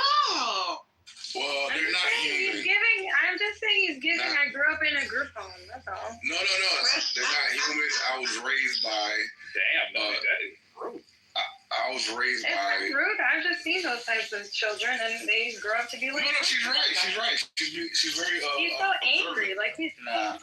He's always angry. He's always angry. No, she's very observant. I was actually raised by Wolves? cyborg wolves. Yes, there you go. Yeah. Cyborg wolves. So it wasn't actual biological wolves. It was artificial, robotic wolves, which is even better, right? Because at least, You're giving off like I have mommy issues. That's what you're giving. Yes. How did you know? My Do you mom think happened he's to be. spoiled? Like he's a spoiled? No, like he was neglected by his mom. Yes. I think like he neglected because of that. Is this an intervention? What's going on? I think he was spoiled, King. I think he received too much attention. Yeah, she's right too.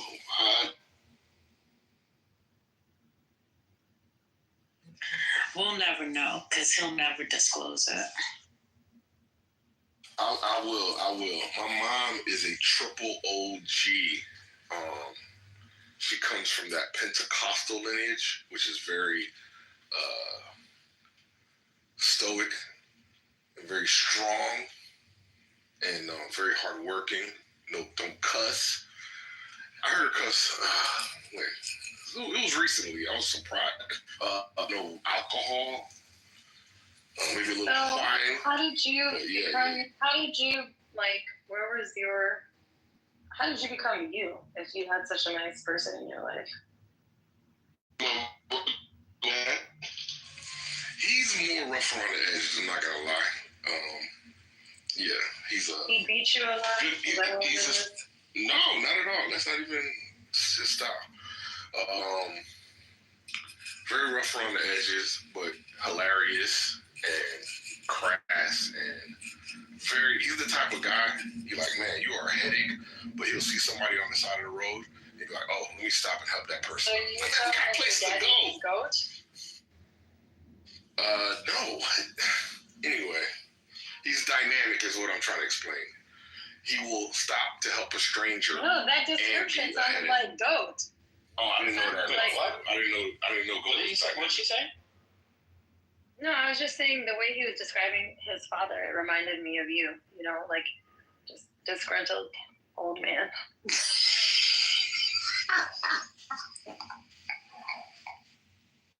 Check your back channels. That's where your daddy is. I'm in there, bitch, too. In the back channels, too. I learned how to take screenshots, so. I know.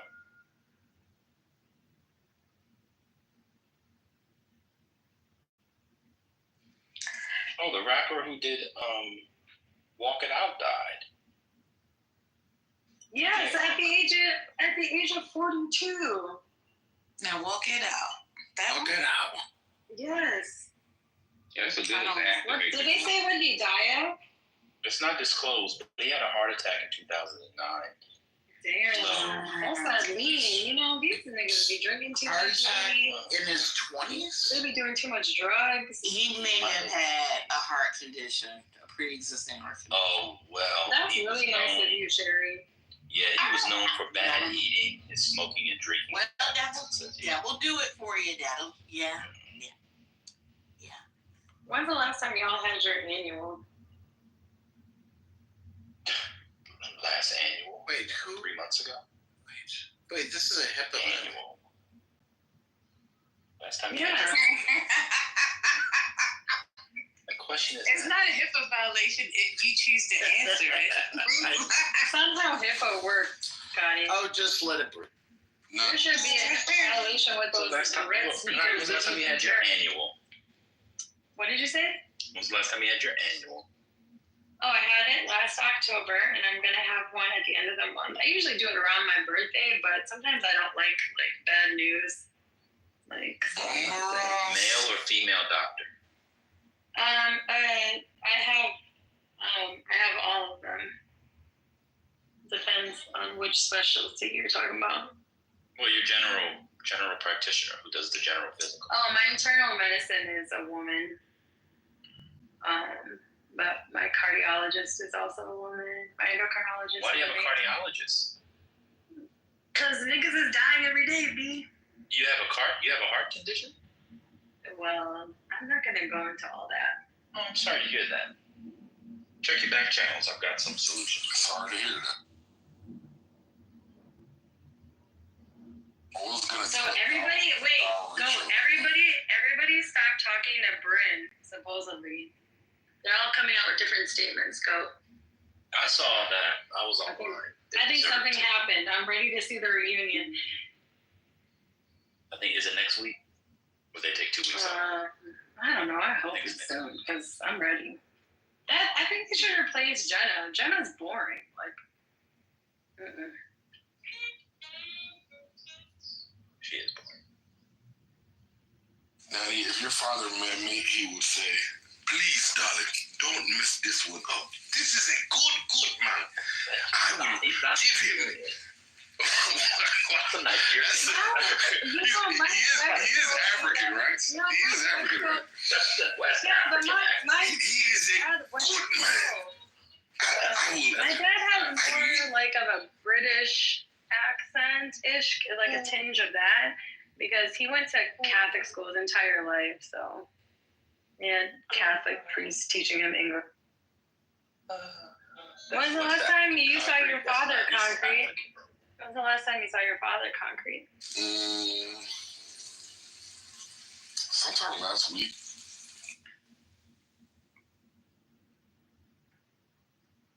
Do you get your dad a Father's Day gift every year?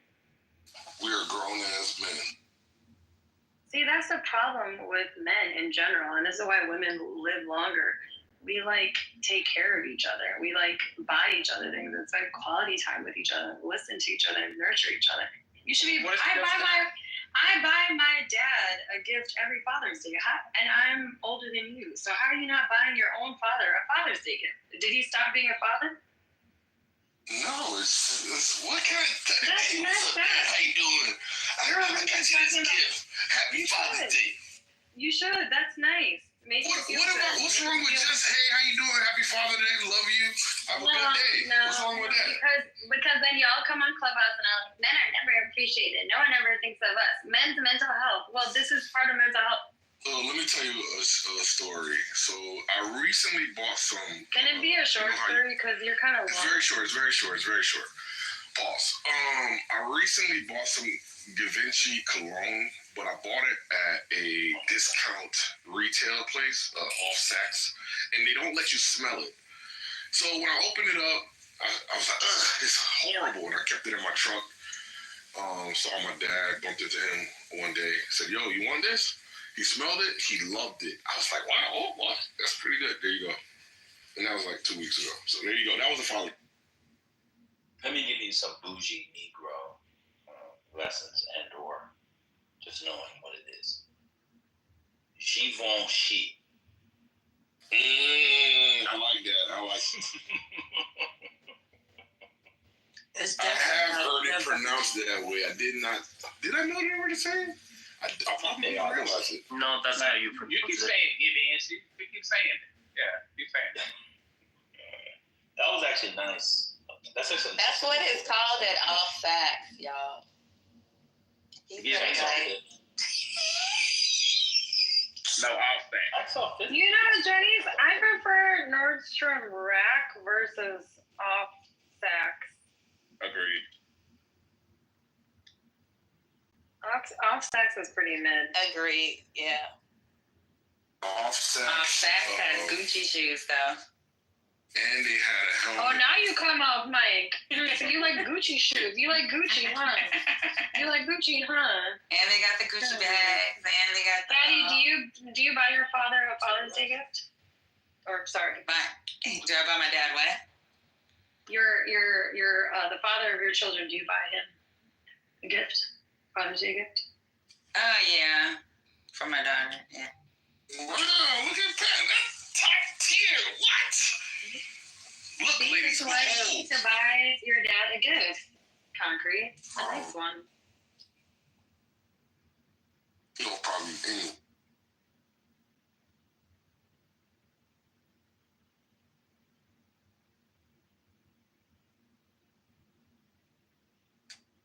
feel led by God to tell us?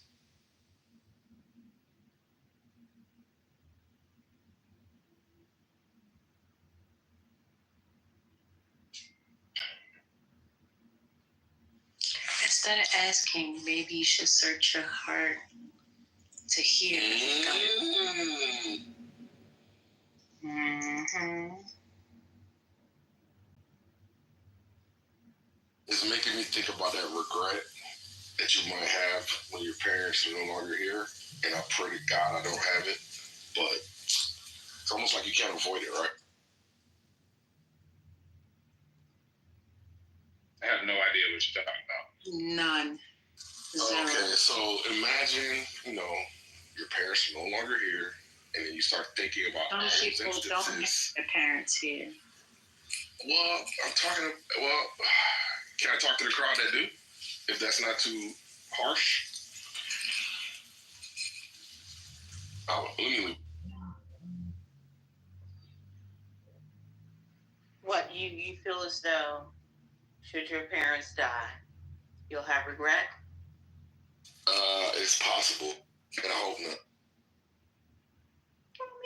I think it's normal. It could be normal. If you feel that way, then you can fix it now before it happens. That's exactly what I was gonna say. But you can't go. What do you mean? What is being regretted? Y'all gonna make a thug cry. I'm not gonna cry on the mic with you. Are you I think crying is good for you. It's cathartic. Not the concrete and upsetting. Eggplant. Why are you frying eggplant? It's the first process in eggplant parmesan. Ooh, I made this Japanese curry the other day with eggplant. It was so. Could have baked it. With the breading, you mean air fried. You gotta put a little light coat of flour. Yeah, to hold it together. At least that's the way I do it. Mm-hmm.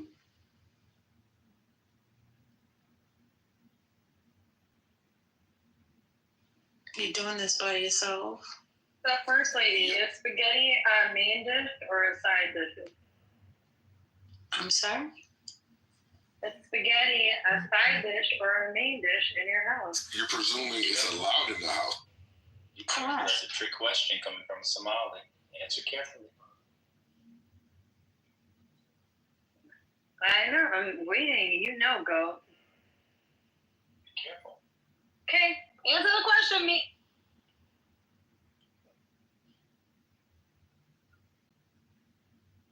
Why is she on mute? Well, I proceed with caution because council told me to do so. So this old ass man told you to not say nothing and not zero faces. Fuck this nigga. We don't give a fuck what Ghost says. What is this? I want This is whatever worse than a you Donald want. Trump. This is worse These than a last Donald Trump two nights, takeover. you have been off the chain. So please send This me is whatever. normally. I was sick the last month. I just want to know, is spaghetti a main or a side dish in your house? I really don't fix spaghetti in my house. Okay, that's a. Boom, I told you. You don't make no pasta? I make pasta, but I don't like. That's what I'm saying. So when you say spaghetti, I'm thinking about. Do you know that people in New meatballs. Orleans make? You know people in New Orleans make macaroni and cheese with spaghetti pasta. It's like long string She's noodles. not here. Yeah, Oh God. She's not here to defend herself, Nani. I don't even know what's going on. She's cussed me out before. I'm not touching her people. That's exactly what I'm saying. While she's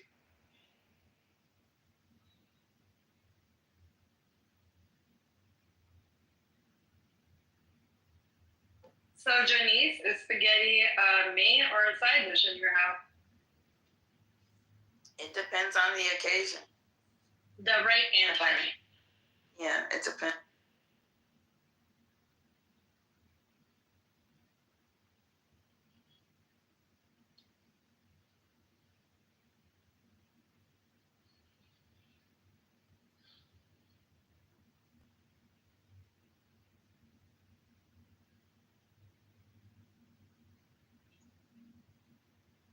Can we just leave the noodle shaming in 2024?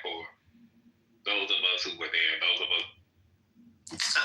Yeah, can someone Is shed that some light on what's before or going on? after? Is that before or after thing? We talk about people who use paper plates for every goddamn. In this economy, I'm just happy people got food. Okay, like I ain't listening. I ain't up in nobody's house making it. I ain't making nothing for nobody else. Okay, like I don't know. I just want people to live. But I was talking about the New Orleans spaghetti and macaroni and cheese. That it's a trap.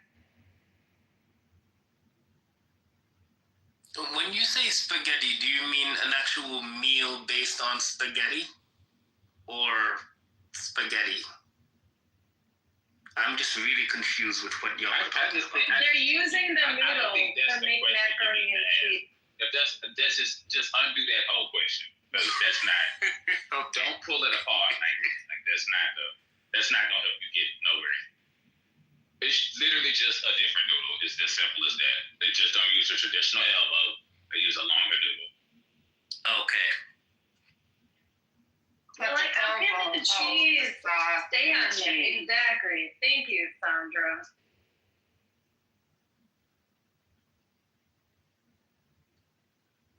Yeah, spaghetti for macaroni and cheese sounds or cheese casserole with spaghetti sounds disgusting. What is cheese casserole? How long I can't call it macaroni and cheese if it doesn't have any macaroni in it. How long can you keep Parmesan cheese in the refrigerator? Google it. You can keep it a long time, but if you put it in the freezer, you can put it in the freezer.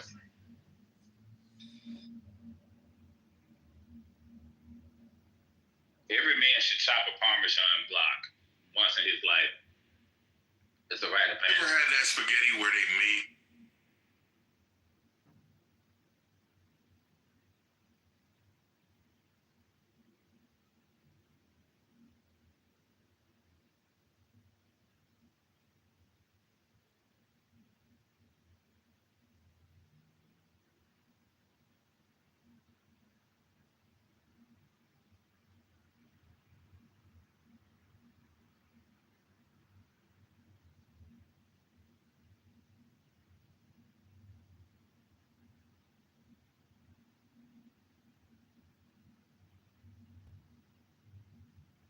Bunny, please. Please, but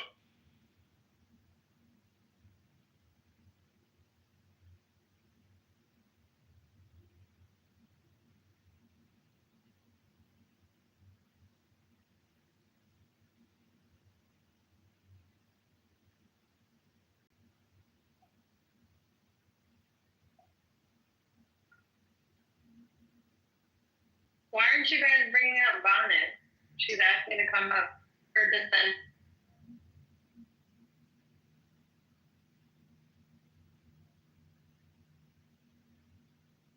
Oh, I'm sorry. I'm not looking at my phone. Who wants to come up? 1 second. Erica Benet. Yeah, you knew what you was doing. You knew what you was doing. You saw me in the chat when they was around here begging me to come up here and say something. I tried to ignore it. Okay? Who the fuck said cheese casserole? You wish you could cook like a Louisianian on your best day. Okay? If you don't know what good food is, just say that. Don't come for us. Okay? Don't do it. Don't let me catch you down here. It might be trouble. Now, who wants something? Who had something smart to say? Was it concrete? No, Bunny, we put it down. Damn! Look at that! Damn. I'm gonna set your ass on the dry now. Stop fucking playing with me. It was a whole female voice talking about your food and how you Who was it? Speak up. Is Study Pinger in here? Huh?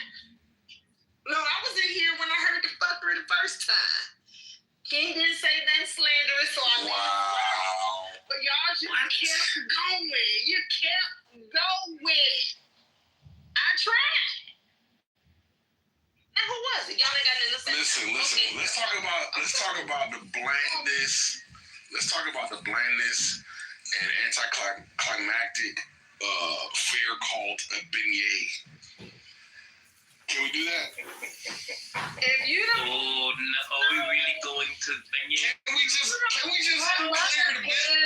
the business straight? The beignets. They are a little overrated. They are a little because you overrated. ain't got no money. They are. You know, since you I went to Cafe Du Monde it's like a as prescribed, and I was thoroughly underwhelmed with both the beignet and the You're not coffee. diabetes. Okay, you want the shit to be like, you know, shit on the stick. It ain't that. It's And I went okay, because you want a diabetes. vacation. That's all you. Just for clarification. Yeah, fluffy. That's what we like. Just for clarification, I went pre and post. We all know the defining moment in your history, and yeah, underwhelmed. Saint Super Bowl? No, the other one. Don't. Pre and post. Ooh. Well, let me ask you a question. Pre and post. Let me ask you a question. I don't want to hit them. But, I've been on the side. hold on. When your team wins 4 games, and my team's in the NFC Championship, you can't have both teams crying. They'll do that. I'm gonna let you live because you know that's my boy. Let you live. Yeah, Just one move on. But let me ask you a Move on. question. First of all, on concrete, the beignets I'm fine with it. They're fine. Okay, great. I really love the iced coffee. The iced coffee is very good. Much better than hot coffee. That's your question, Bob. It's about your PTR. Can I ask you a question? Did you take the picture of this PTR after you left the mall from a glamour shot? See you soon. No, I was on my way to go bartend. Are you familiar with glamour shots that used to be in the mall? Yes, I am. With the little Playboy bunny background we used to pull down. We love that one. What about that? Is it? What are you trying to say? I'm trying to remember. You guys had like a high-rise building that was abandoned. I'm not sure if that's questioning. You know what I'm talking about? What's that major street? It's not Canal. Is it Canal Street? Bourbon Street? No, I think it's Canal. Don't they intersect Canal and Bourbon? Bro, what is you talking about? That's the cross street. I don't understand. Yeah. So there's a high-rise building that was abandoned. It was vacant. Huge building, I believe, on Canal. Is it still vacant? Yes or no? There are a lot of vacant buildings on Canal. I'm confused. I don't know. Concrete's actually about time. I'm not even from New Orleans, so I don't know. Okay, cool. So, Bonnet, are you telling us we need to go to New Orleans and experience it? Or like what's I will stay y'all at because y'all don't appreciate high culture anyway. Not high culture. I just know there's a lot of French, West African influence, like beignet. And I heard that Mississippi has a better Mardi Gras. I'm going. You meant to say Mobile because that's what people say, but absolutely not. Whatever. I'm sick of y'all. Y'all don't know what y'all be talking about. The Mobile claim they can make because none of us will ever go to disprove it. Exactly. That's why that rumor continues to circulate because none of us are going to Mobile. But there's no way the Mobile Mardi Gras is better than that. Well, that's why. So how do you even get into Mobile? How do you fly into Mobile? You go to New Orleans, you fly to New Orleans and drive. That's how. You gotta put on old slave clothes. You know, men from Alabama are very lovely, though. They're very lovely. What else they got going for them? I think an easy way to figure that the Mobile wouldn't be better is if they don't have the Indians. I feel like the Indians is the #1 attraction. Yeah, here's a little Mardi Gras. So does the Mobile Mardi Gras have Indians? Somebody rise up who's been to a Mobile Mardi Gras. Let's see. Where's You can't have Mardi Gras without Indians. That's part of the. No, that's a foundational part. I thought so. Okay, right? It might be. I'm not sure. Absolutely. Yeah. You gotta have Indians. I'm gonna look and see. see if I can find some pictures. We even have them in our hometown. I mean, I don't know. Yeah, the feathers, all the. What was it? The Zulu. What was it called? The Zulu. What's that one group on their float? Yeah, that's the Zulu. The Zulu. Yeah, even they infuse it with native cultural remnant garments and stuff. It's quite beautiful. It's quite beautiful, those floats. It is awesome to go from bar to bar and hear the best jazz music you're ever going to hear by some people you've never heard of, and just repeatedly, just on and on. It's crazy. And for free, there you go. Yeah. The first time I went to New Orleans, I couldn't believe that was like just regular. Like outside of New Orleans, people will pay $100 for that shit. I just couldn't believe you just showed up to a bar and some dude in the back was playing the trumpet and he sounded like Louis Armstrong. Not literally, but I would disagree. Oh, you know him? You follow him? Louis Armstrong? No, the guy that sounds like him. No. I didn't need him. I was on my judgment. That's so good. The people are so good. It's for the free entertainment. It's just incredible. Oh yeah, it is. They're great. There's a guy that literally sounds like him, though. He goes all over. Contract? I don't know. I know he goes all over and like performs at different venues. Yeah.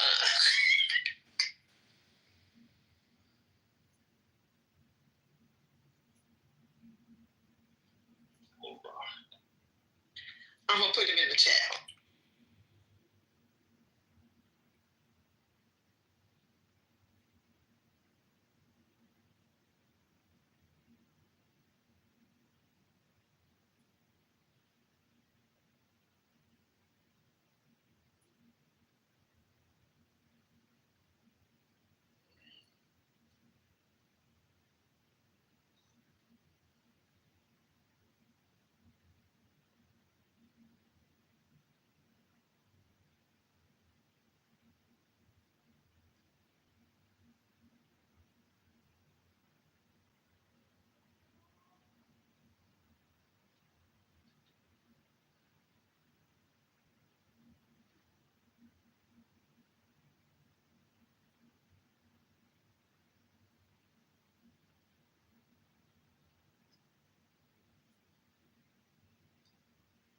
So, Bonnet, who invented the monstrosity that is spaghetti, macaroni, and cheese?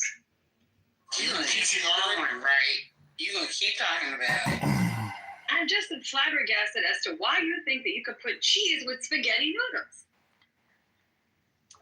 You're soft, like, and then it's all hard and shit. It's not even like, when have you ever seen a video where it don't look that good? Why are you doing that with spaghetti noodles? Mac and cheese. Y'all like that shit all runny. We like it the old way. We like it together. Like, you can cut it. That's how we like it. Cut it? You want to cut? Yes. Y'all don't. Y'all are not Black American. I don't know what's going on. I'm not Black American. I'm going to let. Well, that explains it. That explains it. Yep. Okay, well, Ghost, can I give you a pass, Ghost? Do you like to cut your macaroni and cheese? No, but I'm not from that. He's not from the South. No, they don't do that in the South. They do it where you are. They don't eat macaroni and cheese like that in South Carolina. What's wrong with you? Yeah, they do. No, they don't. I used to live in South Carolina. Yeah, they do. You think that's a Southern thing, the spaghetti and cheese thing? No. I'm saying the cutting, like not it be all cheesy and wet and like how they like it now. Oh, yeah. That's how I had it growing up. Yeah, that's normal. Yeah. I thought y'all was talking about the noodles. I'm sorry, I'm working. I apologize. And to be Nancy, fair, Jerry, Janice, other Black Americans. To be fair, Black Americans like. Do you like to cut? You like to cut? The runny thing is the white people. Yeah, we like to cut it. Yeah, that's the white people. Yeah, the running, yeah. White people. You like to cut your mac and cheese? I don't like that mac and cheese. I like that good Caucasian soupy mac and cheese. That's what I like. I don't like either one anymore, but that's why. Yeah. Macaroni and cheese is bad for you. Y'all need to stop eating that shit. Yeah, I don't. Yeah, and I'm not gonna make it because I'm just by myself. So.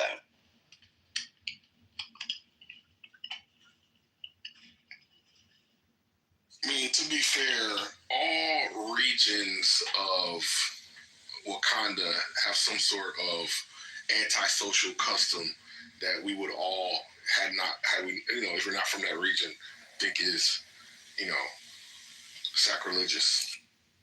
Like what? Have you ever heard of chitterlings? You mean chitlins? Yes. When you say Wakanda, you must mean America, Black America. Yes. Okay. The only one that exists.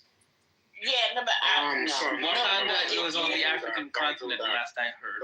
Yeah, once you become adult and leave your parents' house, you don't eat that anymore. So Americans, a lot of you don't eat tramp.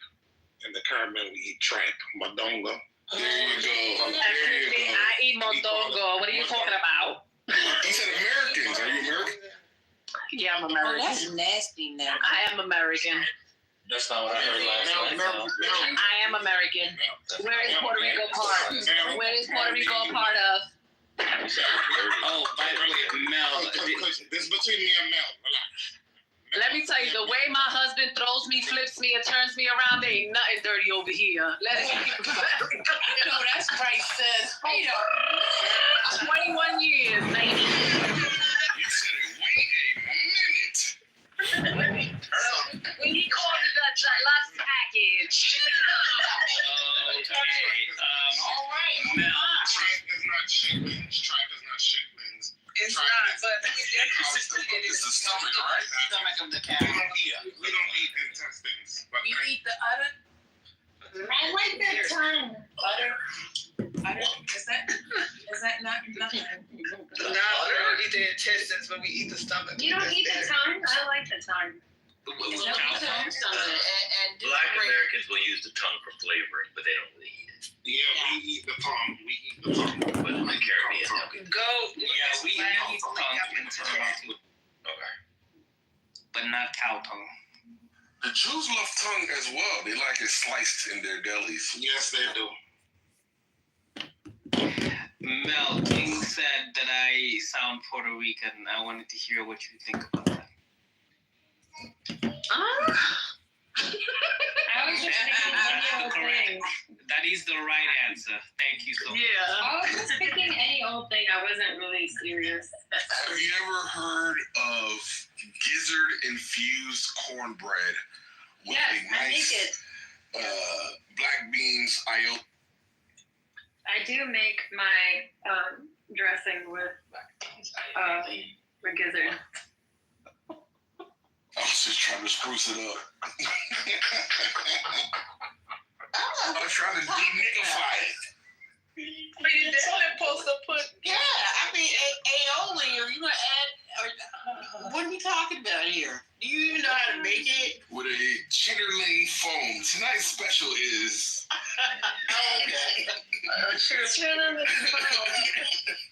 Tonight's special is a smoked pig's feet with a...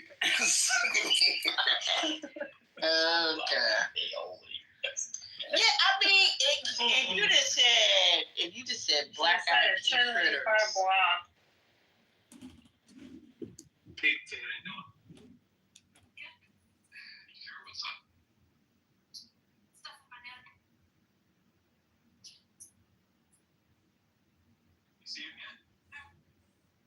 Who likes music? I love music, dude. Oh, you love music? Yeah. What kind of music? And at the same time, they don't want Hamas. Hamas has agreed. The PA has not. The PA went out of their way to kill their own people to prove, hey, give us the money, we can handle it. I mean, which is taboo in our culture to go and kill young people like that. But they're willing to do it for money. They are one of the. They are, even though it looks on the outside, it's Hamas because they're the resistance. But who has sabotaged the peace process? I could say, Israel, but I can't say Israel. The PA is right there sabotaging all the peace, potential peace, agreements. I wouldn't say agreements. They have not taken any step forward for the Palestinian people. It's construction companies within Yeah. the PA. Yeah, the Abbas's sons, they pretty much cornered the market on construction. Okay. And do you think the Israeli construction companies would look to take a part of this? No, wait. I don't think the PA is going to be around by the time Phase 3 is implemented. I don't think they're going to be around. They are so hated. They've been hated for years. Yeah. Now they are so hated. I just don't see them being around. I think there's going to be a very bloody coup. And I think the outside world knows this. The Arab world knows this. Hamas knows this. This is why they have agreed to this this board, and this idea of a technocratic government. So technocrats that would be as a transitional government to building an actual Palestinian economy and checks and balances, auditing and compliance. This is I think why the PA was working so hard to take control of this board. Before the ceasefire was enacted, with those final 2 weeks, the PA literally said that we want control of this board because they knew that's where the money was going to come in and who's going to be in charge. And they were rebuffed by Israel, Hamas, U.S., Qatar, Egypt, and Saudi. Unbelievable. How brazen they are. It's disgusting. And then they were like, you know what? Then we don't want anything to do with it. That's what they said. Through a temper tantrum. Unbelievable. It's embarrassing.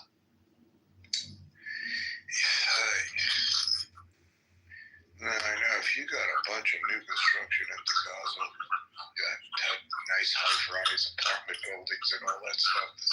I mean, there's so much that could be done there. I think yes, it's going to take a lot of. So to me, what I'm very hopeful about is it's not going to be just those in Gaza working. It's going to be Palestinians that will be working. It's going to take a lot. So all of this influx of money into the hands of the average Palestinian gives them hope,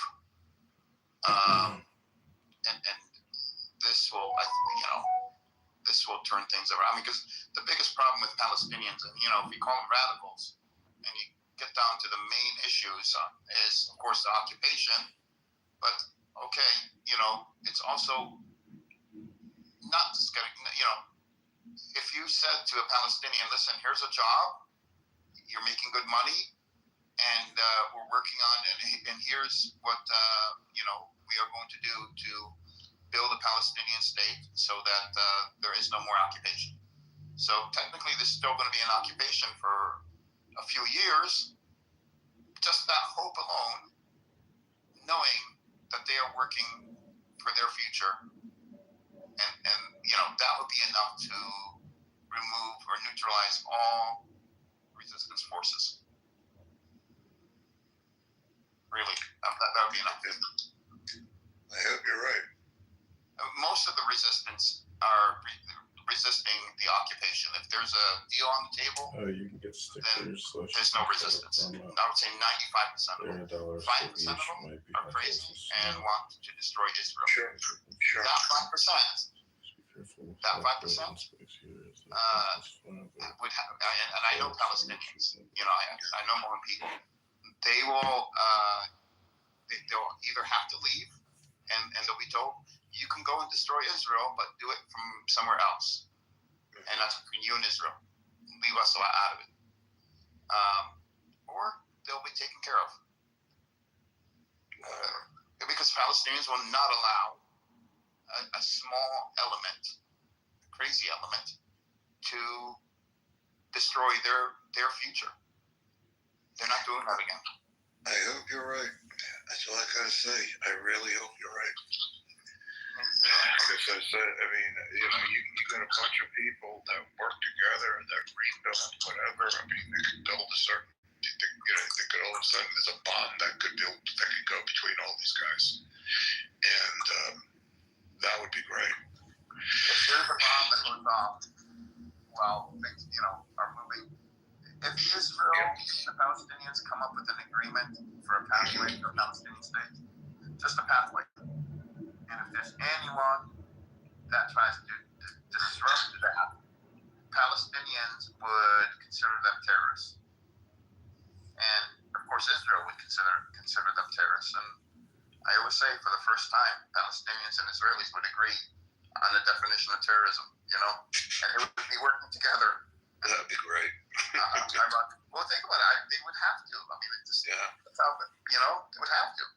There's no way Palestinians are going to want, finally something that they work for, to be destroyed by a few people. All right, man. I'm going to be heading out. Good talking to you. Take care now. I'll be back on later. All right. El Normo in the house. They'd probably be number one. They're just not good looking. So.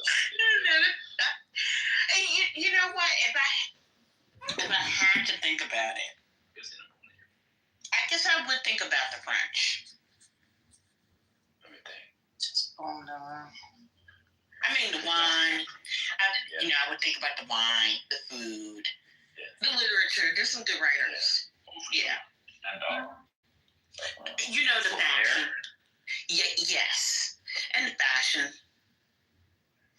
Yeah, the French are probably number two for me. Yeah, French. In Europe. Yeah, we're thinking about that.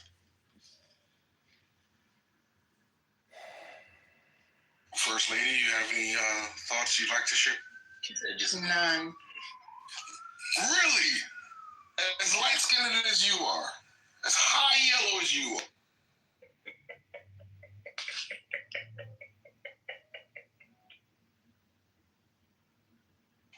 That's not. I'm gonna tell you who's low key. How's it nice? I don't mean to offend. I'm just saying that you probably have strong ties with your high illness. I'll tell you who's low key better than the Italians is the Spanish. It's a lot going. Yeah, that's another thing too. I haven't read their literature yet, but I do have a book that I have. Yeah, that's all you need. Oh yes, I do have Don Quixote, but I do have another one. Okay, El Normo, is something you want to say? Because I'm going to end this room. If you want to listen to the replays to see what they said, you can. I didn't hear it, so. You know how friends I don't know if you want to say set anything. up where friends get together and you Should I tell bring you up? dead stories. Yeah, that's how that book is. I don't have the book in front of me to tell you the name of it, but yeah. Oh yeah, and the wine and the food, seafood especially. Love tapas. Love it. I don't know if you want to. I tried to bring you up, but I'm going to end the room. I don't know if you want to say anything. If you can go back into this room and listen to the live stream of Politically Correct Golden Years Gladiators When Opinions Collide. Yes, well, that concludes. It's also on YouTube. The segment, If I Were a White Man. I guess we can move up. Or white women.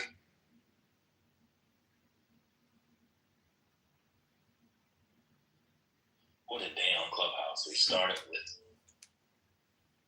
the morning started with Chaswald Bates. I've never seen a white man talk like Oswald Bates the way we had this morning. That was a wild session this morning. I couldn't believe it. I call him Chadwald. Y'all probably weren't here. I thought you were referring to the G car, that one guy that was here, the white guy that went up and ooh, that was nasty work. He said, "Shut the fuck up. I don't need you to explain shit for me." I said, "Oh." Hungry got himself in a pretzel because he was trying to defend him, and then by the end he realized it was worth it.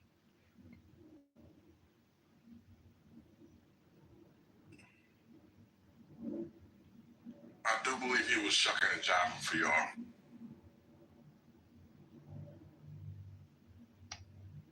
Yeah, I mean, white liberals definitely do that. That's true. We need them to stop doing that.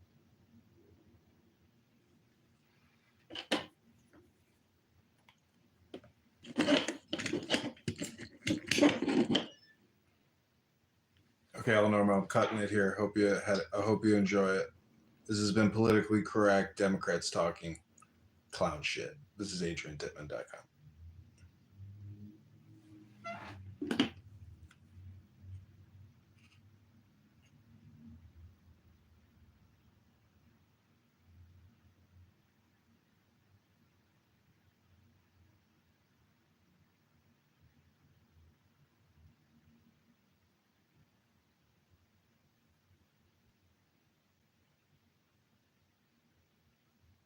Okay, this is the Adrian Dittman Show, 125.25.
From a long time ago, and you have to slowly teach your body, teach your mind that you're safe in those moments. And you can even do other things to change its physiology in the moment, like whether it's like cold water on your face or just like walking on the, outside or some jumping jacks or something. You just want to show your body, drinking hot tea.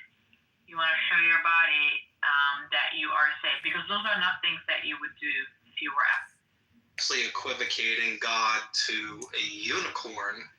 God has a philosophical framework, whereas like a unicorn, for an example, has no philosophical framework whatsoever.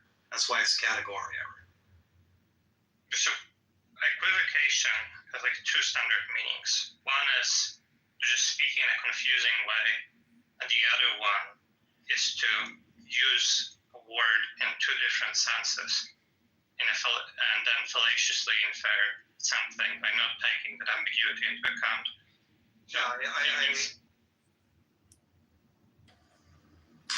Eckhart Tolle. Yeah, all those guys, right?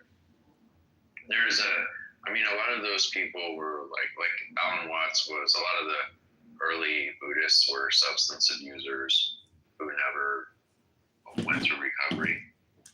That's not something that is feasible in the temple setting. It's not an aspect of Buddhist training.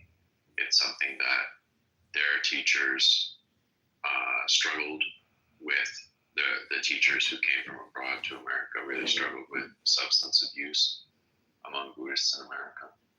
So you don't really want to pay too much attention to American Buddhists, to be totally frank. I think that's a starting point.